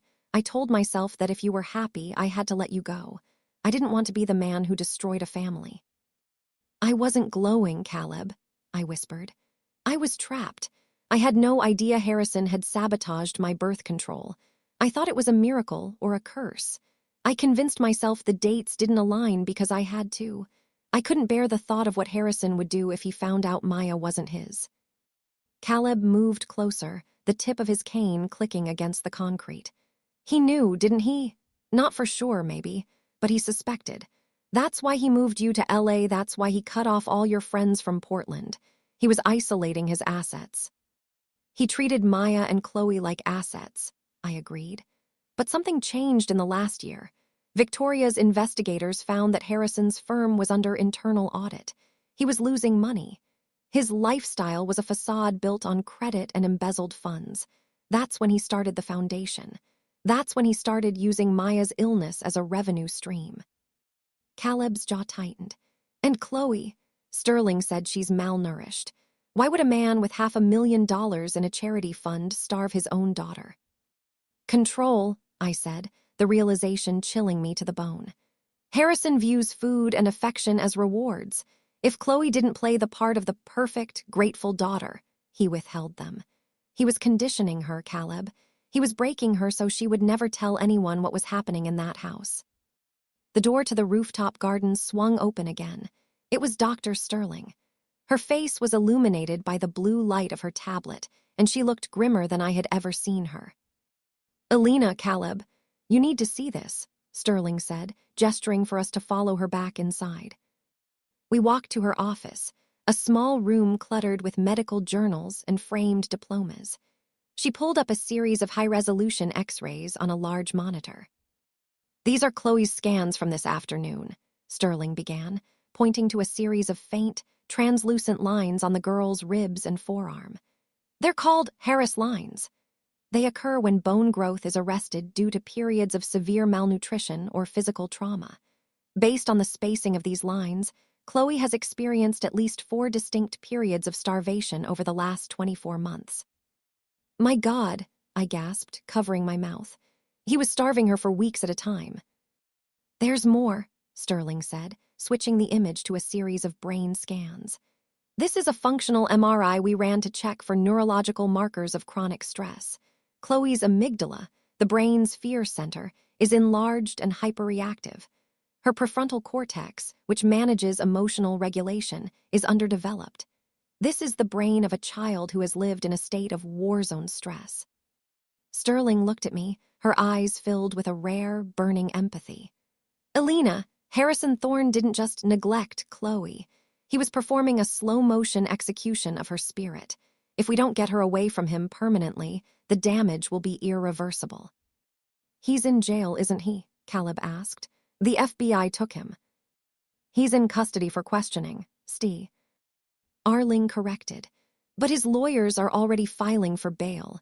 They're arguing that as a prominent member of the bar and a single father of a dying child, he isn't a flight risk. He could be out by morning. I felt a surge of cold, sharp adrenaline. Not if we move first. Caleb, stay with Maya. Don't leave her side for a second. If Harrison tries to come onto this floor, I want you to call security and then call me. Where are you going? Caleb asked. I'm going to find Victoria Montgomery, I said, grabbing my bag. Harrison wants to play by the rules of the court. Fine, I'm going to change the game. We aren't just filing for custody anymore. We're going to file for a total asset seizure and a permanent termination of parental rights. I walked out of the office, my heels clicking like a countdown on the sterile linoleum. Harrison Thorne had tried to build a life on a foundation of lies and stolen DNA. He had used my daughters as a currency for his own ego. But he had forgotten one fundamental law of architecture. A structure built on a fractured foundation cannot stand. And I was the one who was going to pull the final support. The morning after the transplant arrived with a pale, bruised light that bled through the reinforced glass of the pediatric ICU. The Neutropnic Valley had begun. Maya lay in a state of suspended animation, her life now a series of numbers on a flickering liquid crystal display. Caleb sat in the armchair beside her, his head lolling against his chest in a fitful, pain-racked sleep. The harvest had taken a visible toll on him. His skin was the color of damp parchment, and every time he shifted, a low, unconscious groan escaped his lips. But he hadn't left her side. Not for a second. I, however, had another mission. Dr. Sterling had moved Chloe to a step-down unit on the 3rd floor, ostensibly for observation related to her sibling donor screening, but I knew the truth. It was a protective custody maneuver disguised as medical necessity. Sterling was keeping her away from Harrison Thorne, and more importantly, she was giving me a window of time that the law hadn't allowed for 732 days. I walked down the hall of the 3rd floor, my heart drumming a frantic, irregular rhythm against my ribs. I was carrying a small paper bag from the hospital cafeteria, a lukewarm blueberry muffin, and a carton of organic orange juice. It was a pathetic offering, a humble peace pipe for a daughter who had been taught to view me as a phantom of instability. I pushed open the door to room 308. Chloe was sitting cross-legged on the bed, her back against the headboard. She looked impossibly small in the oversized hospital gown, her collarbones jutting out like sharp, white ridges beneath her translucent skin. She wasn't watching the cartoon playing silently on the wall-mounted television. She was staring at a small plastic cup of applesauce on her tray table with an intensity that was deeply unsettling. "Chloe," I whispered, stepping into the room. She flinched. It wasn't a small movement. Her entire body recoiled as if I'd fired a gun next to her ear. She scrambled toward the far side of the bed, her eyes wide and scanning the room for an exit. "It's okay, baby," I said, my voice trembling. "It's just me, it's Mommy." Chloe's breathing was shallow, a rapid huff-huff-huff that made the thin fabric of her gown flutter. She looked at the paper bag in my hand, then back at my face. "Did Daddy say you could come in?"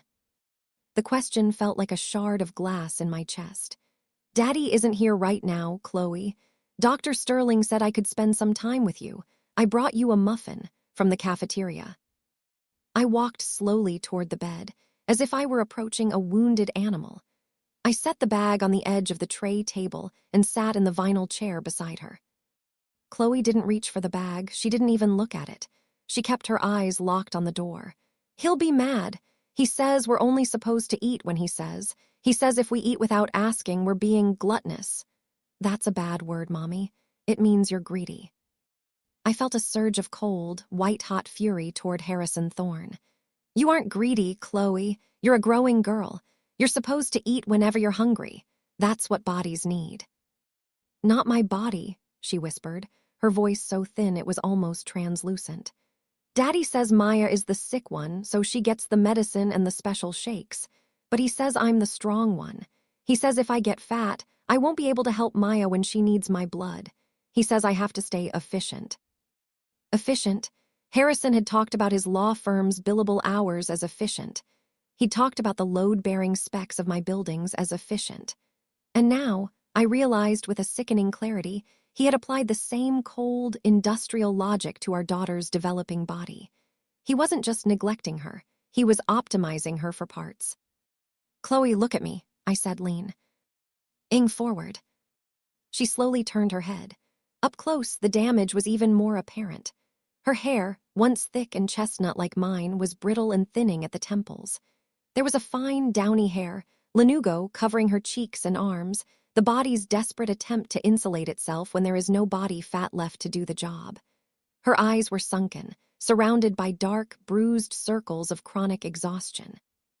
I am so sorry, I choked out, the tears finally breaking through. I didn't know, I swear on my life I didn't know he was doing this to you. I thought you were safe. I thought he was taking care of you. Chloe watched a tear roll down my cheek. She reached out, her fingers ghosting over my skin. Her hand was so light, so frail, it felt like a bird's wing. Why did you go away, Mommy? Daddy said you found a new family in San Francisco. He said you didn't want broken girls anymore. Harrison lied to you, Chloe. He lied about everything. I took her hand in mine, marveling at how cold her skin felt even in the warm hospital room. I never found a new family. There is no one in the world I want more than you and Maya. I've been fighting him in court for 2 years. I sent you letters every week. I sent you the Lego set for your birthday and the red coat for Christmas. Chloe's eyes widened. The red coat with the gold buttons. Yes, did you get it? She shook her head slowly. Daddy said the mailman made a mistake. He said no one sent anything. The level of his cruelty was staggering. He hadn't just stolen her mother. He had systematically erased every trace of my love, replacing it with a narrative of abandonment. He had created a vacuum of affection and then filled it with his own twisted brand of control. Just then, the door opened. It wasn't Harrison.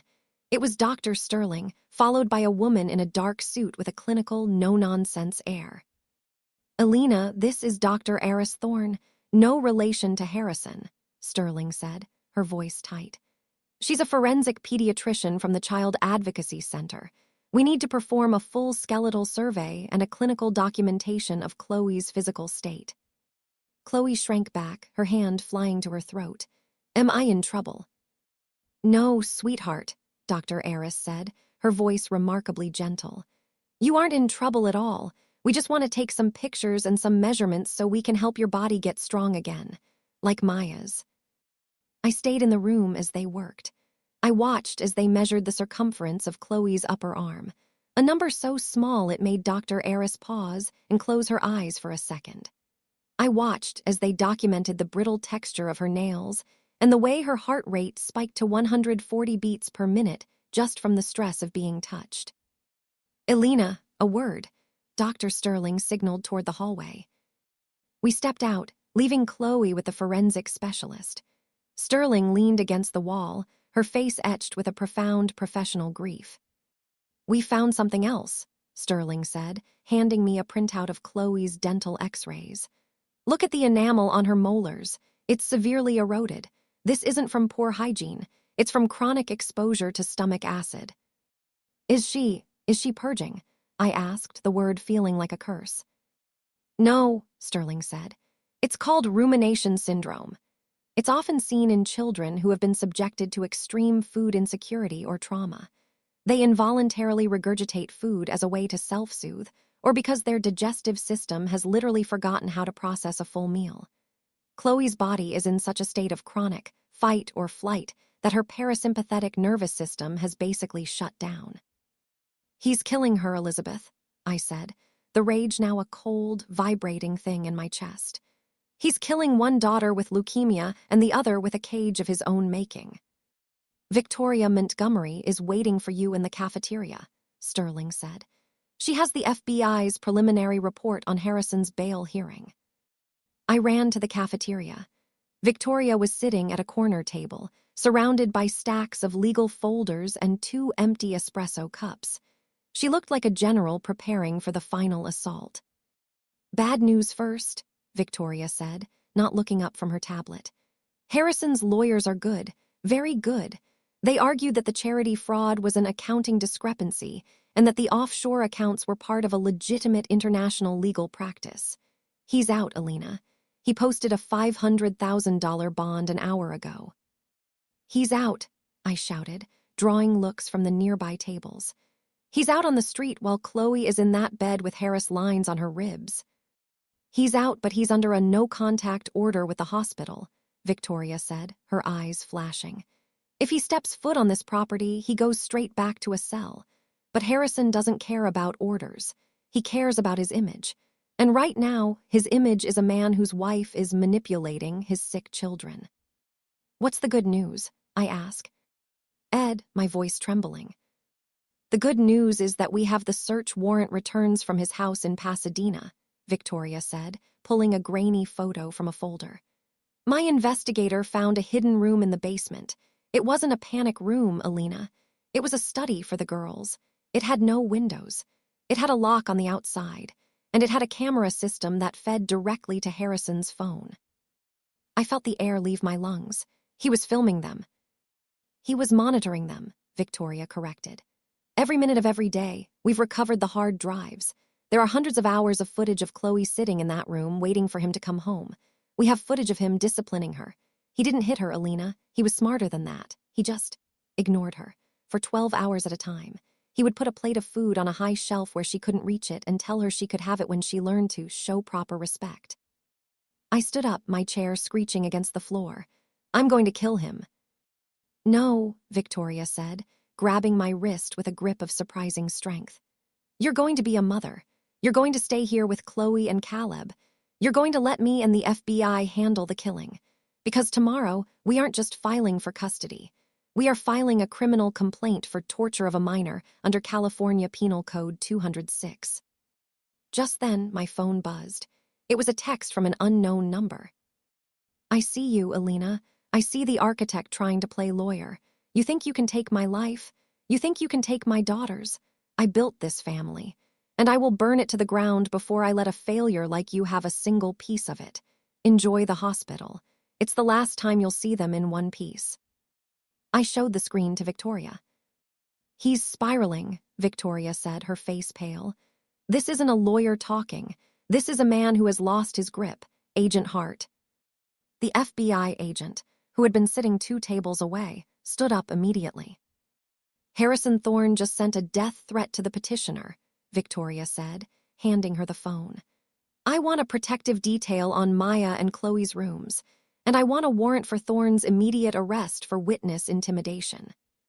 "On it," Hart said, already reaching for her radio. I looked up at the ceiling, thinking of the 3rd floor where Chloe was finally eating a blueberry muffin, and the 4th floor where Caleb's marrow was fighting for Maya's life. Harrison Thorne was out there in the sprawling, neon-choked night of Lowe's Angels, a man with nothing left to lose, and a mind built on a foundation of pure, unadulterated malice. "Victoria," I said, my voice finally steady. "He said he'd burn it all down. He wasn't talking about the case." "What do you mean?" "The house in Pasadena," I said, the memory of Harrison's obsessive control over property clicking into place. "He's not going to run. He's going to erase the evidence. The hard drives, the basement room, Chloe's clothes. He's going to burn the house." Before Victoria could answer, the hospital's PA system crackled to life. "Code red, level 2. North Wing, all personnel to your stations. This is not a drill. I looked out the cafeteria window. In the distance, toward the hills where the Pasadena mansions sat like ivory fortresses, a column of thick, black smoke was already rising into the sky. Harrison Thorne wasn't waiting for the trial. He was starting the execution. The shrieking of the code red alarm was a serrated blade cutting through the fragile peace of the pediatric oncology wing. It wasn't the rhythmic, clinical chirping of a heart monitor. It was the raw, industrial roar of a building in crisis. On the television screens throughout the cafeteria, the code red graphic flashed in a violent, pulsing crimson. North Wing, Victoria Montgomery whispered, her eyes narrowing as she looked at the hospital's internal map on her tablet. The ICU and the step-down units are in the south and east wings. This is a diversion, Elena. Harrison is creating a theater of chaos. He's here, I choked out, my heart hammering a frantic rhythm against my ribs. He sent that text, and now the hospital is on fire. Victoria, he's coming for the girls. Agent Nicole Hart already had her service weapon unholstered, though she kept it low against her thigh as she moved toward the elevators. I want a full lockdown on rooms 412 and 308. Now, she barked into her radio. Perimeter teams, we have a possible code 4 suspect on site. Dark coat, charcoal suit. Approach with extreme caution. I didn't wait for the elevators. I took the stairs, my lungs burning, the scent of ozone and faint, acrid smoke beginning to drift through the vents. My mind was a kaleidoscope of terror. I saw Maya's pale face behind the glass. I saw Chloe's fragile frame shrinking into the hospital bed. When I burst onto the 4th floor, the hallway was a sea of blue-scrubbed personnel moving with practiced, frantic speed. Panic was a sea. Contagious thing, vibrating in the air like high-tension wires. Elena, get back. It was Caleb. He had managed to drag himself out of his bed, his face a mask of sweat and agony, leaning heavily against the doorframe of Maya's room. He was holding his cane like a club, his hazel eyes wild with a protective, primal light. Where is he? I screamed, rushing to his side. I don't know, Caleb wheezed. Security is swarming the floor. They've got the elevators locked out. Dr. Sterling is inside with Maya. She's not leaving her. Chloe, I gasped, turning back toward the stairs. She's on 3. Caleb, he's going to go for the one who isn't behind a sealed airlock. I flew down the stairs to the 3rd floor. The hallway here was quieter, but the tension was thick enough to taste. At the end of the corridor, near room 308, I saw a figure. He wasn't in a charcoal suit. He was wearing a dark, oversized hospital janitor's jacket, a cap pulled low over his brow. He was pushing a large industrial laundry cart toward Chloe's door. Harrison, I shrieked. The figure stopped. He slowly straightened, the janitor's jacket hanging off his broad shoulders. He turned, and even under the shadow of the cap, I recognized the cold, aristocratic lines of his face. He wasn't angry. He looked serene, a man who had finally transcended the limitations of the law and entered a state of pure, unadulterated madness. You always were too loud, Elena, Harrison said, his voice echoing in the sterile hallway. You don't understand the architecture of a legacy. You think you can just demolish what I've built. You think you can hand my property over to a man who builds with mud and sticks. She's not property, Harrison, I shouted, moving toward him. He reached into the laundry cart and pulled out a heavy, industrial-sized canister of accelerated oxygen, the kind used for welding in the hospital's maintenance shop. Beside it, I saw a flare gun, the orange plastic reflecting the harsh fluorescent light. The North Wing was just a trash fire, Harrison said, his thumb ghosting over the trigger of the flare gun. But this is a purification. If I can't have them, if I can't be the one who saved them, then no one will. I'll burn the record clean, Elena. I'll take them back to where we started, to nothing. Drop the weapon, Thorne. Agent Hart appeared at the other end of the hall, her weapon leveled at Harrison's chest. Now, drop it or I will fire. Harrison didn't flinch. He looked at the flare gun, then at the oxygen canister. You think a bullet is faster than a spark, Nicole. In a room with a 20% oxygen concentration, I don't need to aim. I just need to breathe. The door to room 308 opened a crack. I saw Chloe's wide, terrified eyes looking out. "Chloe, stay inside," I screamed. "Lock the door." Harrison's eyes shifted toward the door. For a second, the serenity vanished, replaced by a twitching, violent hunger. "Chloe, come to Daddy. We're going on a trip, just like I told you." "No," Chloe's voice was a small, vibrating thread of courage. "Mommy says you lied. Mommy says you're the one who's sick." The rejection hit Harrison harder than a bullet. His face contorted into a mask of pure, unbridled rage. He raised the flare gun toward the oxygen canister. In that split second, Caleb Brooks appeared behind Harrison. He had come down the back service stairs, ignoring the pain in his pelvis, moved by a desperation that defied medical limits. He didn't use a gun. He used his cane, swinging it with every ounce of his remaining strength against the back of Harrison's knees. Harrison buckled. The flare gun discharged, the orange projectile hissing past Agent Hart and burying itself in a fire-retardant curtain at the end of the hall. Caleb didn't stop. He threw his entire body weight onto Harrison, pinning him against the industrial cart. "Get him," Caleb roared. Agent Hart and 2 hospital security guards swarmed over them. It was a violent, tangled struggle of limbs and shouting.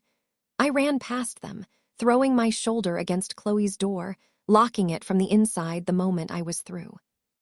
I pulled Chloe into my arms, the two of us sinking to the floor as the sounds of the struggle continued in the hallway. I held her so tight I could feel her tiny, irregular heart beating against my chest. "He's gone, Chloe," I whispered into her hair. "He's never coming back, I promise on the sun and the stars." 2 hours later, the hospital was beginning to settle into a stunned, ash-scented quiet. Harrison Thorne had been led out in handcuffs, his face bloodied, his charcoal suit finally ruined. This time, there would be no bail. The flare gun, the oxygen canister, and the witness statements from Agent Hart and Caleb had upgraded his charges to attempted murder and arson. I sat in Victoria Montgomery's war room, a private consultation office she had commandeered near the legal wing. Victoria was sitting with a man I hadn't seen before. He was in his late 50s, with a weathered face and eyes that looked like they had seen every dark corner of the world. "Elena, this is Frank Bishop," Victoria said. "He's a private investigator. He's been working the financial side of the Montgomery strategy." Frank nodded at me, his expression grim. "Mrs. Vance, I've been digging through Thorne's digital footprint. While he was busy trying to set the hospital on fire, his cloud servers were being mirrored by the FBI. I found something that puts the final nail in the coffin." He opened a laptop and turned it toward me. "This was recorded 7 months ago. It's from a hidden camera in Thorne's study in Pasadena. He didn't know it was recording. He thought he'd turned it off after a meeting with a fixer named Victor Kine." The video was grainy, the audio muffled by the hum of an air conditioner, but the voice was unmistakable. It was Harrison. He was sitting at his mahogany desk, a glass of scotch in his hand. "I need this handled permanently," Harrison said on the recording. "The Elena problem. She's starting to ask questions about the Strauss report. She's looking for a new lawyer. I can't have her sniffing around the foundation." The other man, a broad-shouldered figure in a dark jacket, leaned forward. "You're talking about a permanent solution. That's a high-tier request, Thorne. That's not a custody hearing." "I don't care what it costs," Harrison snapped. "Use the Pierce Holdings account. Make it look like an accident, a car crash, a mugging. I don't care. Just make sure she never walks into a courtroom again." I felt the blood drain from my face. He tried to have me killed. "Conspiracy to commit murder," Frank Bishop said, closing the laptop. "And we have the paper trail of the $50,000 down payment from the Foundation's administrative fund.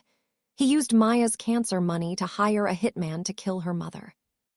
Victoria Montgomery leaned back, her face a mask of absolute clinical victory. "The Montgomery strategy is simple, Elena. We don't just win the custody. We erase the man. With this video, his parental rights will be terminated by the end of the week. His law license will be revoked by the morning. and he will spend the next 20 to 30 years in a federal penitentiary. I looked at the window, where the sun was beginning to rise over Lowe's Angels. For the first time in 11 years, the shadow of Harrison Thorne was gone. "What about the girls?" I asked. "Maya, the transplant." "The engraftment has begun," Dr. Sterling said, walking into the room. She looked exhausted, her scrubs stained with soot from the North Wing fire, but her eyes were bright. "We ran a blood count 20 minutes ago. Maya's white cell count has ticked up to 950. Caleb's marrow is working, Elena. She's rebuilding." I stood up, my legs finally steady. I looked at Caleb, who was sitting in a chair in the corner, his pelvis bandaged, his hand resting on his cane. He looked at me and gave a small, weary smile. "We built it, Elena," he whispered. "A foundation that holds." The firm in San Francisco was gone. Marcus had texted me that the Chicago clients had officially pulled out. Hayes and Morrison Architecture was bankrupt. I had no job, no savings, and a legal battle that was just beginning. But as I walked back to the 4th floor to see Maya, with Chloe holding my hand on one side and Caleb walking beside me on the other, I realized that for the first time in my life, I wasn't an architect of empty towers. I was an architect of a family. And this time, the blueprints were written in blood. The 10th day after the transplant felt like the longest century in human history. We were deep in the Neutropnic Valley, a clinical term that sounded like a geographical feature of purgatory. Maya was sequestered behind a high-tech airlock in room 412, a world of pressurized air and HEPA-filtered silence. To enter her room, I had to undergo a ritual of decontamination that felt more like a religious rite than a medical protocol. Scrubbing my hands until the skin was raw, donning a yellow gown that crinkled with every movement, and pulling a sterile mask over my face until my own breath was the only thing I could hear. Inside the room, Maya looked like a porcelain doll left in the sun for too long. Her hair was completely gone now, her scalp smooth and pale, reflecting the soft blue light of the monitors. She was awake but barely present, her dark eyes, Caleb's eyes, tracking the movement of the dust motes dancing in the filtered air. Caleb sat on the other side of the glass, a permanent fixture in the hallway. He was still using his cane, but his color was returning. He looked like a man who had finally found his center, even if that center was currently a high-stakes biological gamble happening inside a 10-year-old girl's bone marrow. "Any movement?" Caleb asked through the intercom, his voice a low vibration in my ear. She squeezed my hand this. "Morning," I whispered, looking at Maya. "Just a tiny flutter, like a bird's wing. But Dr. Sterling says her temperature is holding at 99.4. No signs of infection." 950, Caleb said, referring to her white cell count from the 6:00 a.m. draw. "We need it to hit 1,000. That's the magic number for engraftment. That's when we know the marrow has officially taken up residence." While Caleb watched the monitors, I spent my afternoons in Victoria Montgomery's temporary war room on the 2nd floor. The Montgomery strategy was no longer about a simple custody modification. It had evolved into a forensic excavation of Harrison Thorne's soul. Frank Bishop, the investigator, was hunched over a laptop, surrounded by stacks of bank statements and wire transfer receipts that looked like a paper trail leading straight to hell. "Elena, look at this," Frank said, pointing to a series of invoices from a company called Northwest Specialty Medical Consulting.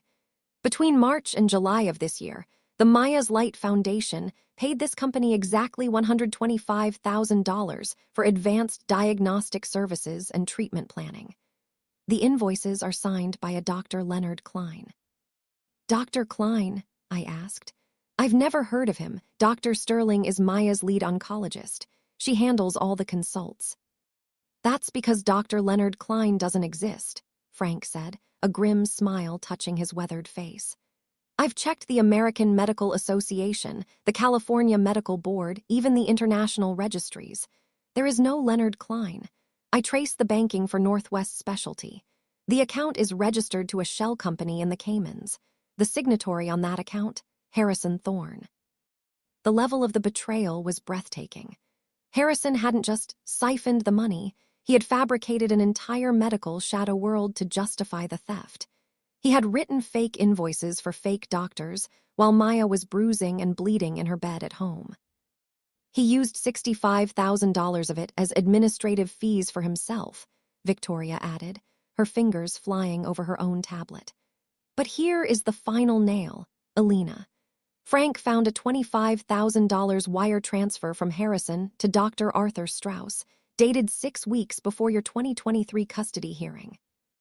My stomach did a slow, painful roll. The payoff. Exactly, Victoria said. And because Strauss's medical license was already revoked at the time of the evaluation, the payment constitutes not just bribery, but fraud upon the court.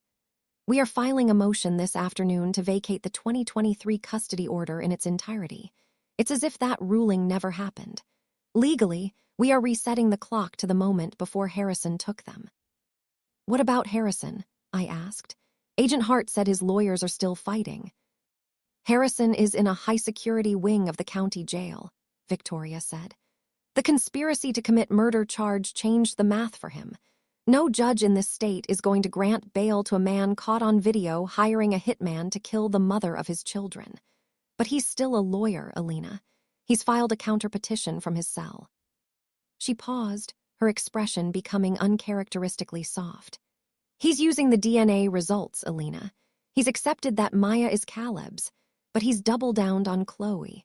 He's arguing that since he is her biological father, confirmed by the same hospital that outed him on Maya, the court cannot strip him of his constitutional parental rights, regardless of the criminal charges.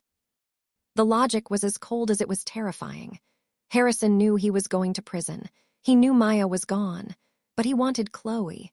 He wanted to keep one piece of his property as a weapon against me, even from behind bars. I left the war room and went down to the 3rd floor.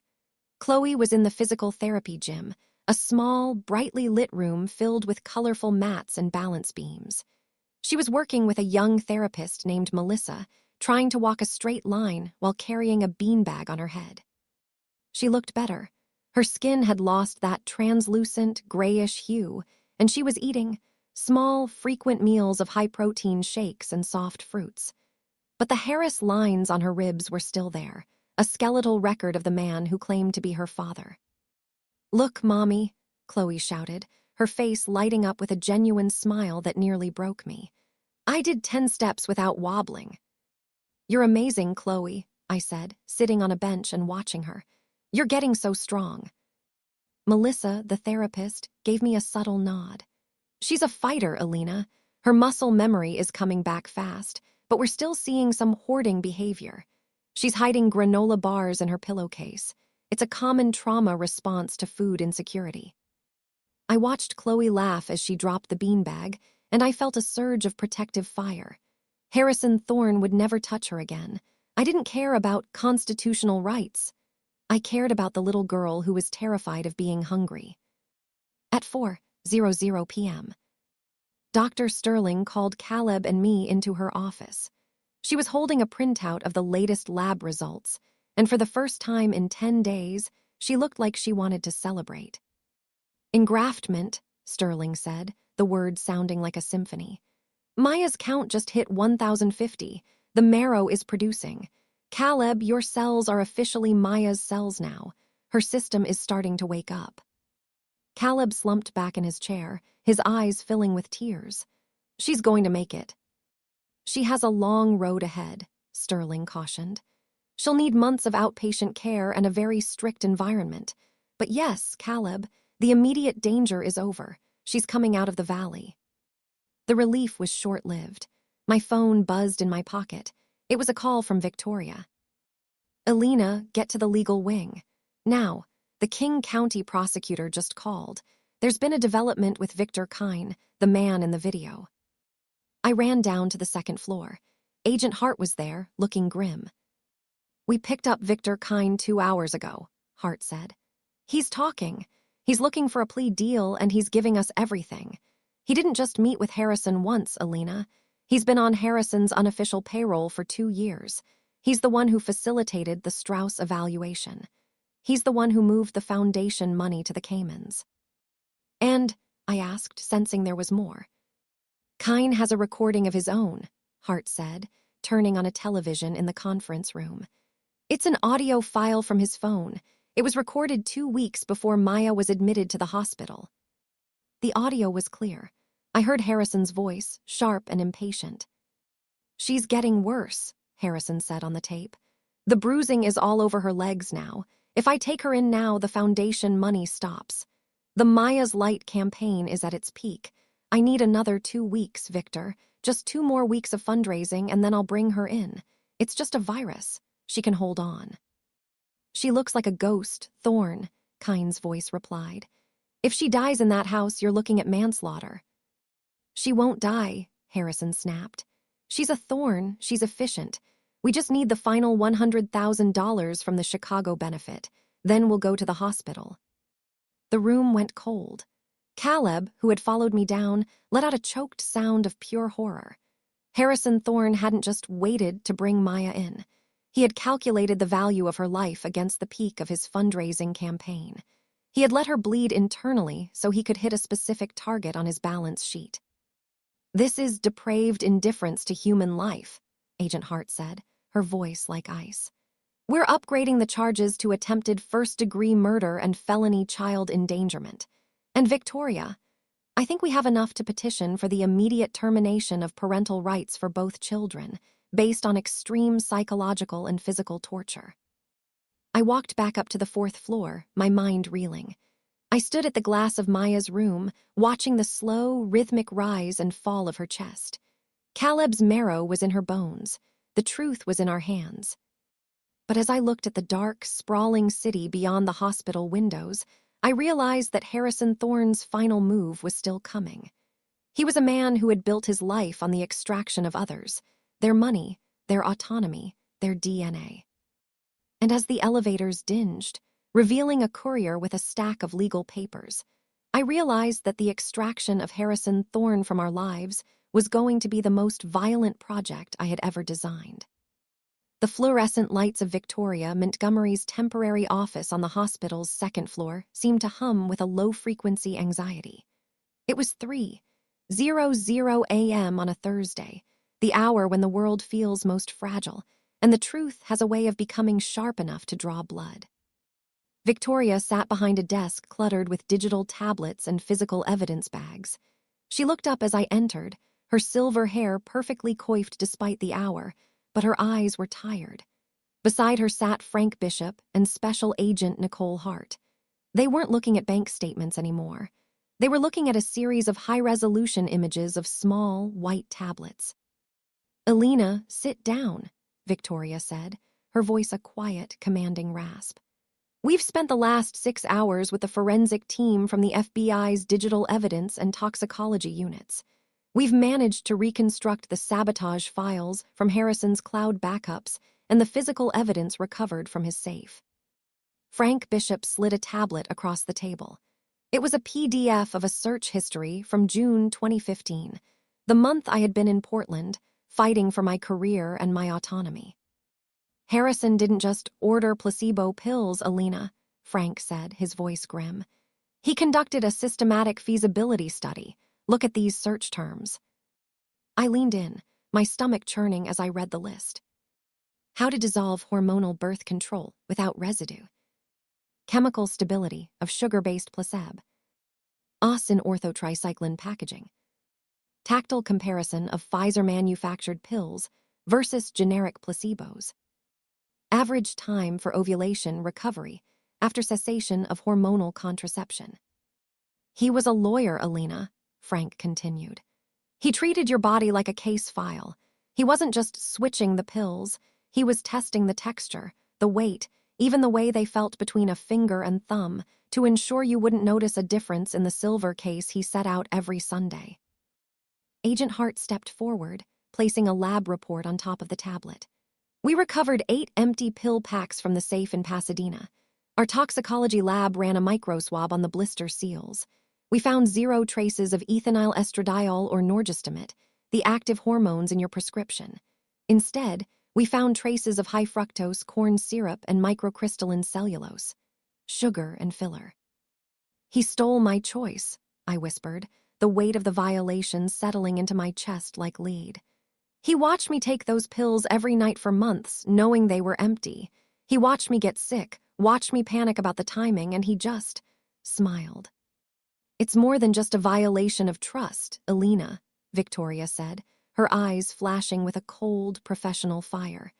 In the state of California, this falls under reproductive coercion and aggravated domestic battery. By sabotaging your medication to force a pregnancy, he committed a crime against your bodily autonomy. This evidence, combined with the Strauss payoff and the charity fraud, creates a narrative of a man who views everyone around him, especially his wife and children, as biological property to be manipulated for his own ends. Agent Hart leaned against the doorframe, her arms crossed.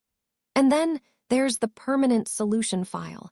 We've finished the metadata analysis on the Victor Kine video. It wasn't just a single meeting. We found encrypted messages dating back to the week you filed for the initial custody appeal in 2023. She pulled up a series of text messages on the monitor. Thorne, the petitioner, is becoming a nuisance. She's found a firm in San Francisco. If she gets a discovery order, the Strauss report won't hold up under cross-examination. Kine, what do you want? Thorne, I want a clean break. No witnesses, no petitioner. I need a car accident or a home invasion that goes wrong. I have the schedule for her San Francisco studio. She's there late on Tuesdays. I felt the air leave my lungs. Tuesday nights. I was always there until midnight, working on the Obsidian Heights project. He was tracking you, Elena, Hart said. He had a GPS tracker on your car for 6 months. We found the logs on his laptop. The only reason Kine didn't move forward was because Maya got sick. Harrison realized that if you vanished, while Maya was in the hospital, the scrutiny would be too high. He put the hit on hold so he could focus on the Maya's Light fundraising. He prioritized his profit margin over my life, I said, a hollow laugh escaping my throat. I should be surprised. I really should. Victoria leaned forward, her expression becoming sharp. Harrison's lawyer, David Miller, is filing an emergency petition as we speak. He's going to argue that the DNA evidence, the fact that Caleb is Maya's father, actually proves that Harrison was the stable parent who raised a child that wasn't his with love and devotion.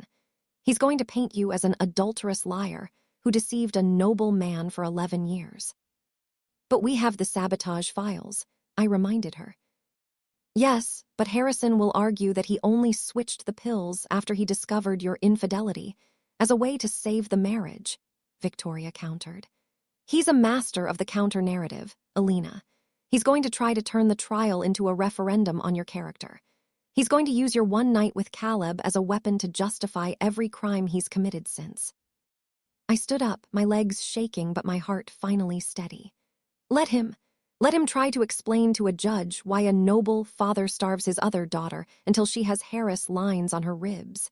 Let him explain why he stole $300,000 from a child's cancer fund. Let him try to spin the hitman as marital therapy. Just then, the door opened. Caleb Brooks stood there, leaning heavily on his cane, his face pale but his eyes bright with a quiet, devastating resolve. He's not going to get the chance, Caleb said, his voice a low vibration. I just spoke with the managing partner of Thorne and Associates. Harrison's own firm just voted to expel him. They're filing their own lawsuit for embezzlement and conduct unbecoming of a member of the bar. They're handing over his internal emails, Victoria. Every message he sent from his work account about the Strauss report and the foundation. Victoria smiled, a slow, dangerous expression that reminded me why she was the most feared attorney in the state. Then we have him. Between the firm's cooperation, the FBI's digital forensics, and the forensic pediatrics report on Chloe, Harrison Thorne isn't going to a custody hearing. He's going to a sentencing. We walked back up to the 4th floor. The hospital was quiet, the only sound the distant, rhythmic hiss of the ventilators. I stopped at the glass of Maya's room. She was sitting up in bed, her dark eyes, Caleb's eyes, fixed on a book of architectural sketches Caleb had brought her. Chloe was there too, sitting on a chair beside. The bed, carefully peeling a clementine. She wasn't hiding the peels in her pillowcase. She was sharing them with the nurse. I looked at Caleb. He was watching Maya, a look of profound, terrified love on his face. He had saved her life with his marrow. He had saved our future with his presence. "We're almost there, Elena," Caleb whispered.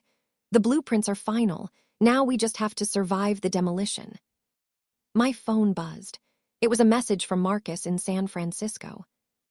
"Elena, I don't know how you did it, but the Chicago clients just called back. They saw the news about the Thorne case. They're saying they want to stand with a woman of such resilience. They're re-signing the Obsidian Heights contract. $2.8 million, Elena. We're not just saved, we're soaring." I looked at my daughters, then at Caleb, then out at the sprawling, uncaring lights of Lowe's angels. Harrison Thorne had tried to play God with my body, my career, and my children. He had used the architecture of the law to build a cage. But he had forgotten one thing. I was an architect too, and I knew exactly which supports to pull to make his world come crashing down. "Victoria," I said into my phone as we reached the elevator, "tell the prosecutor we're ready. No deals, no mediation. I want him to see every single piece of evidence in open court. I want the world to see what he did to us." The elevator dinged. As the doors closed, I felt a sense of peace I hadn't known in 11 years. The sabotage files were closed. The truth was out.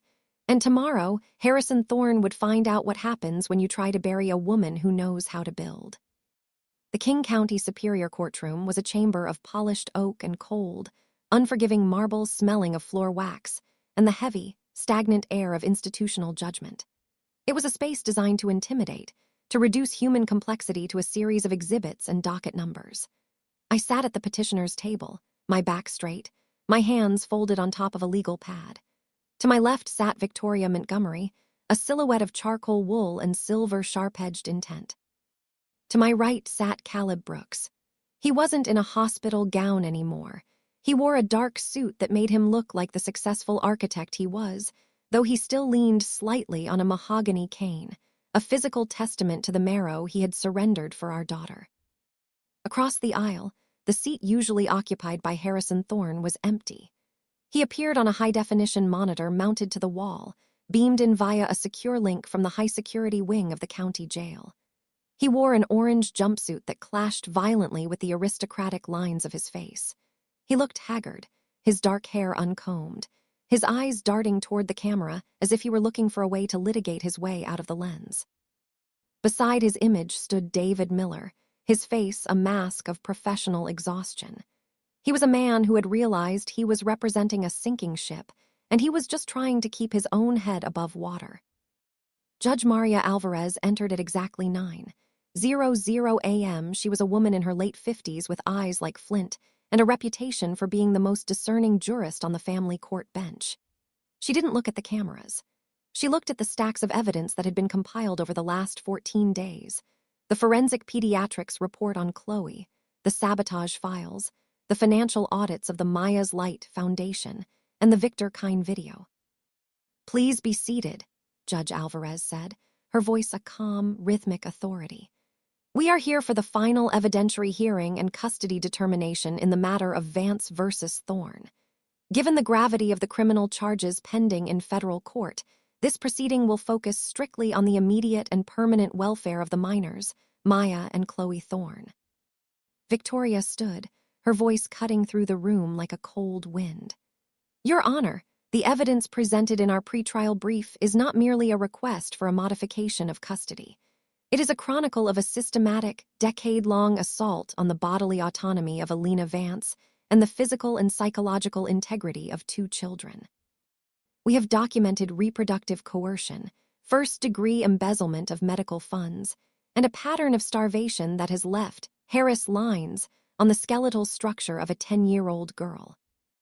David Miller rose for the defense, his voice sounding hollow. "Your Honor, my client maintains that his actions were motivated by a desperate attempt to maintain a stable family unit after discovering the petitioner's infidelity. He admits to mistakes in his financial management, but he remains the only father these girls have ever known. To strip a biological father of his rights to Chloe, who is his genetic daughter, is a constitutional overreach." The Constitution does not grant a father the right to starve his child to maintain stability, Mr. Miller, Judge Alvarez said, not even looking up from her note. Proceed Ms. Montgomery. For the next 4 hours, the architecture of Harrison Thorne's life was demolished, piece by piece.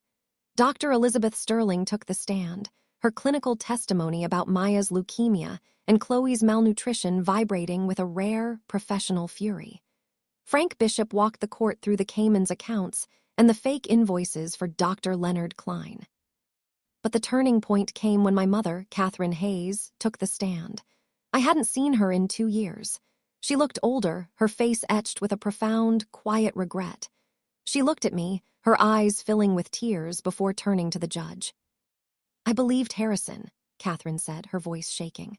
I told my daughter she was the problem. I told her to go back to him even when she begged me for help. I saw the girls once a year, and Harrison always had an excuse for why they were so thin, why they were so quiet. He was a lawyer. He was a good man. I prioritized my own comfort over my daughter's safety, and I will live with that shame for the rest of my life. But I saw the forensic photos of Chloe. I saw what a good man does when no one is watching. Harrison Thorne is a monster, Your Honor. He is a monster who wears an expensive suit. The courtroom was silent. Harrison, on the monitor, let out a jagged, mocking laugh.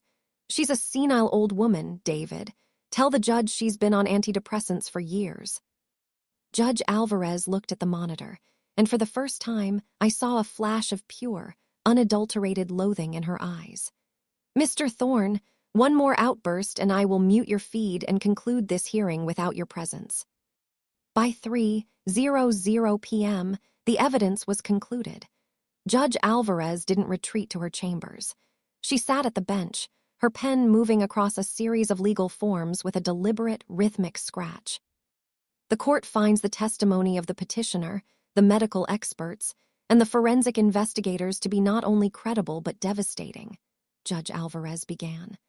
The 2023 custody order was obtained through fraud upon the court, specifically the fabrication of a psychiatric report by a man practicing without a license. That order is hereby vacated, ab initio, from the beginning. She looked at the camera, her voice dropping an octave. Mr. Thorne, your conduct toward Chloe and Maya constitutes a pattern of physical and psychological torture that this court finds irredeemable. The biological tie you share with Chloe is not a license for abuse. It is a responsibility you have systematically and violently abdicated. She struck her gavel.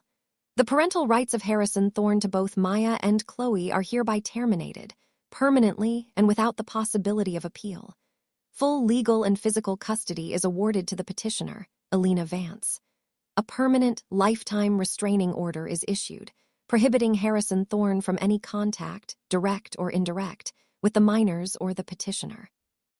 I slumped against Caleb, a sob finally breaking free of my throat. It was over.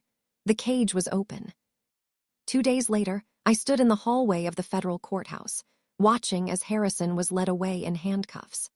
The federal trial for charity fraud, wire embezzlement, and conspiracy to commit murder had ended in a plea deal Harrison's lawyers had scrambled to sign.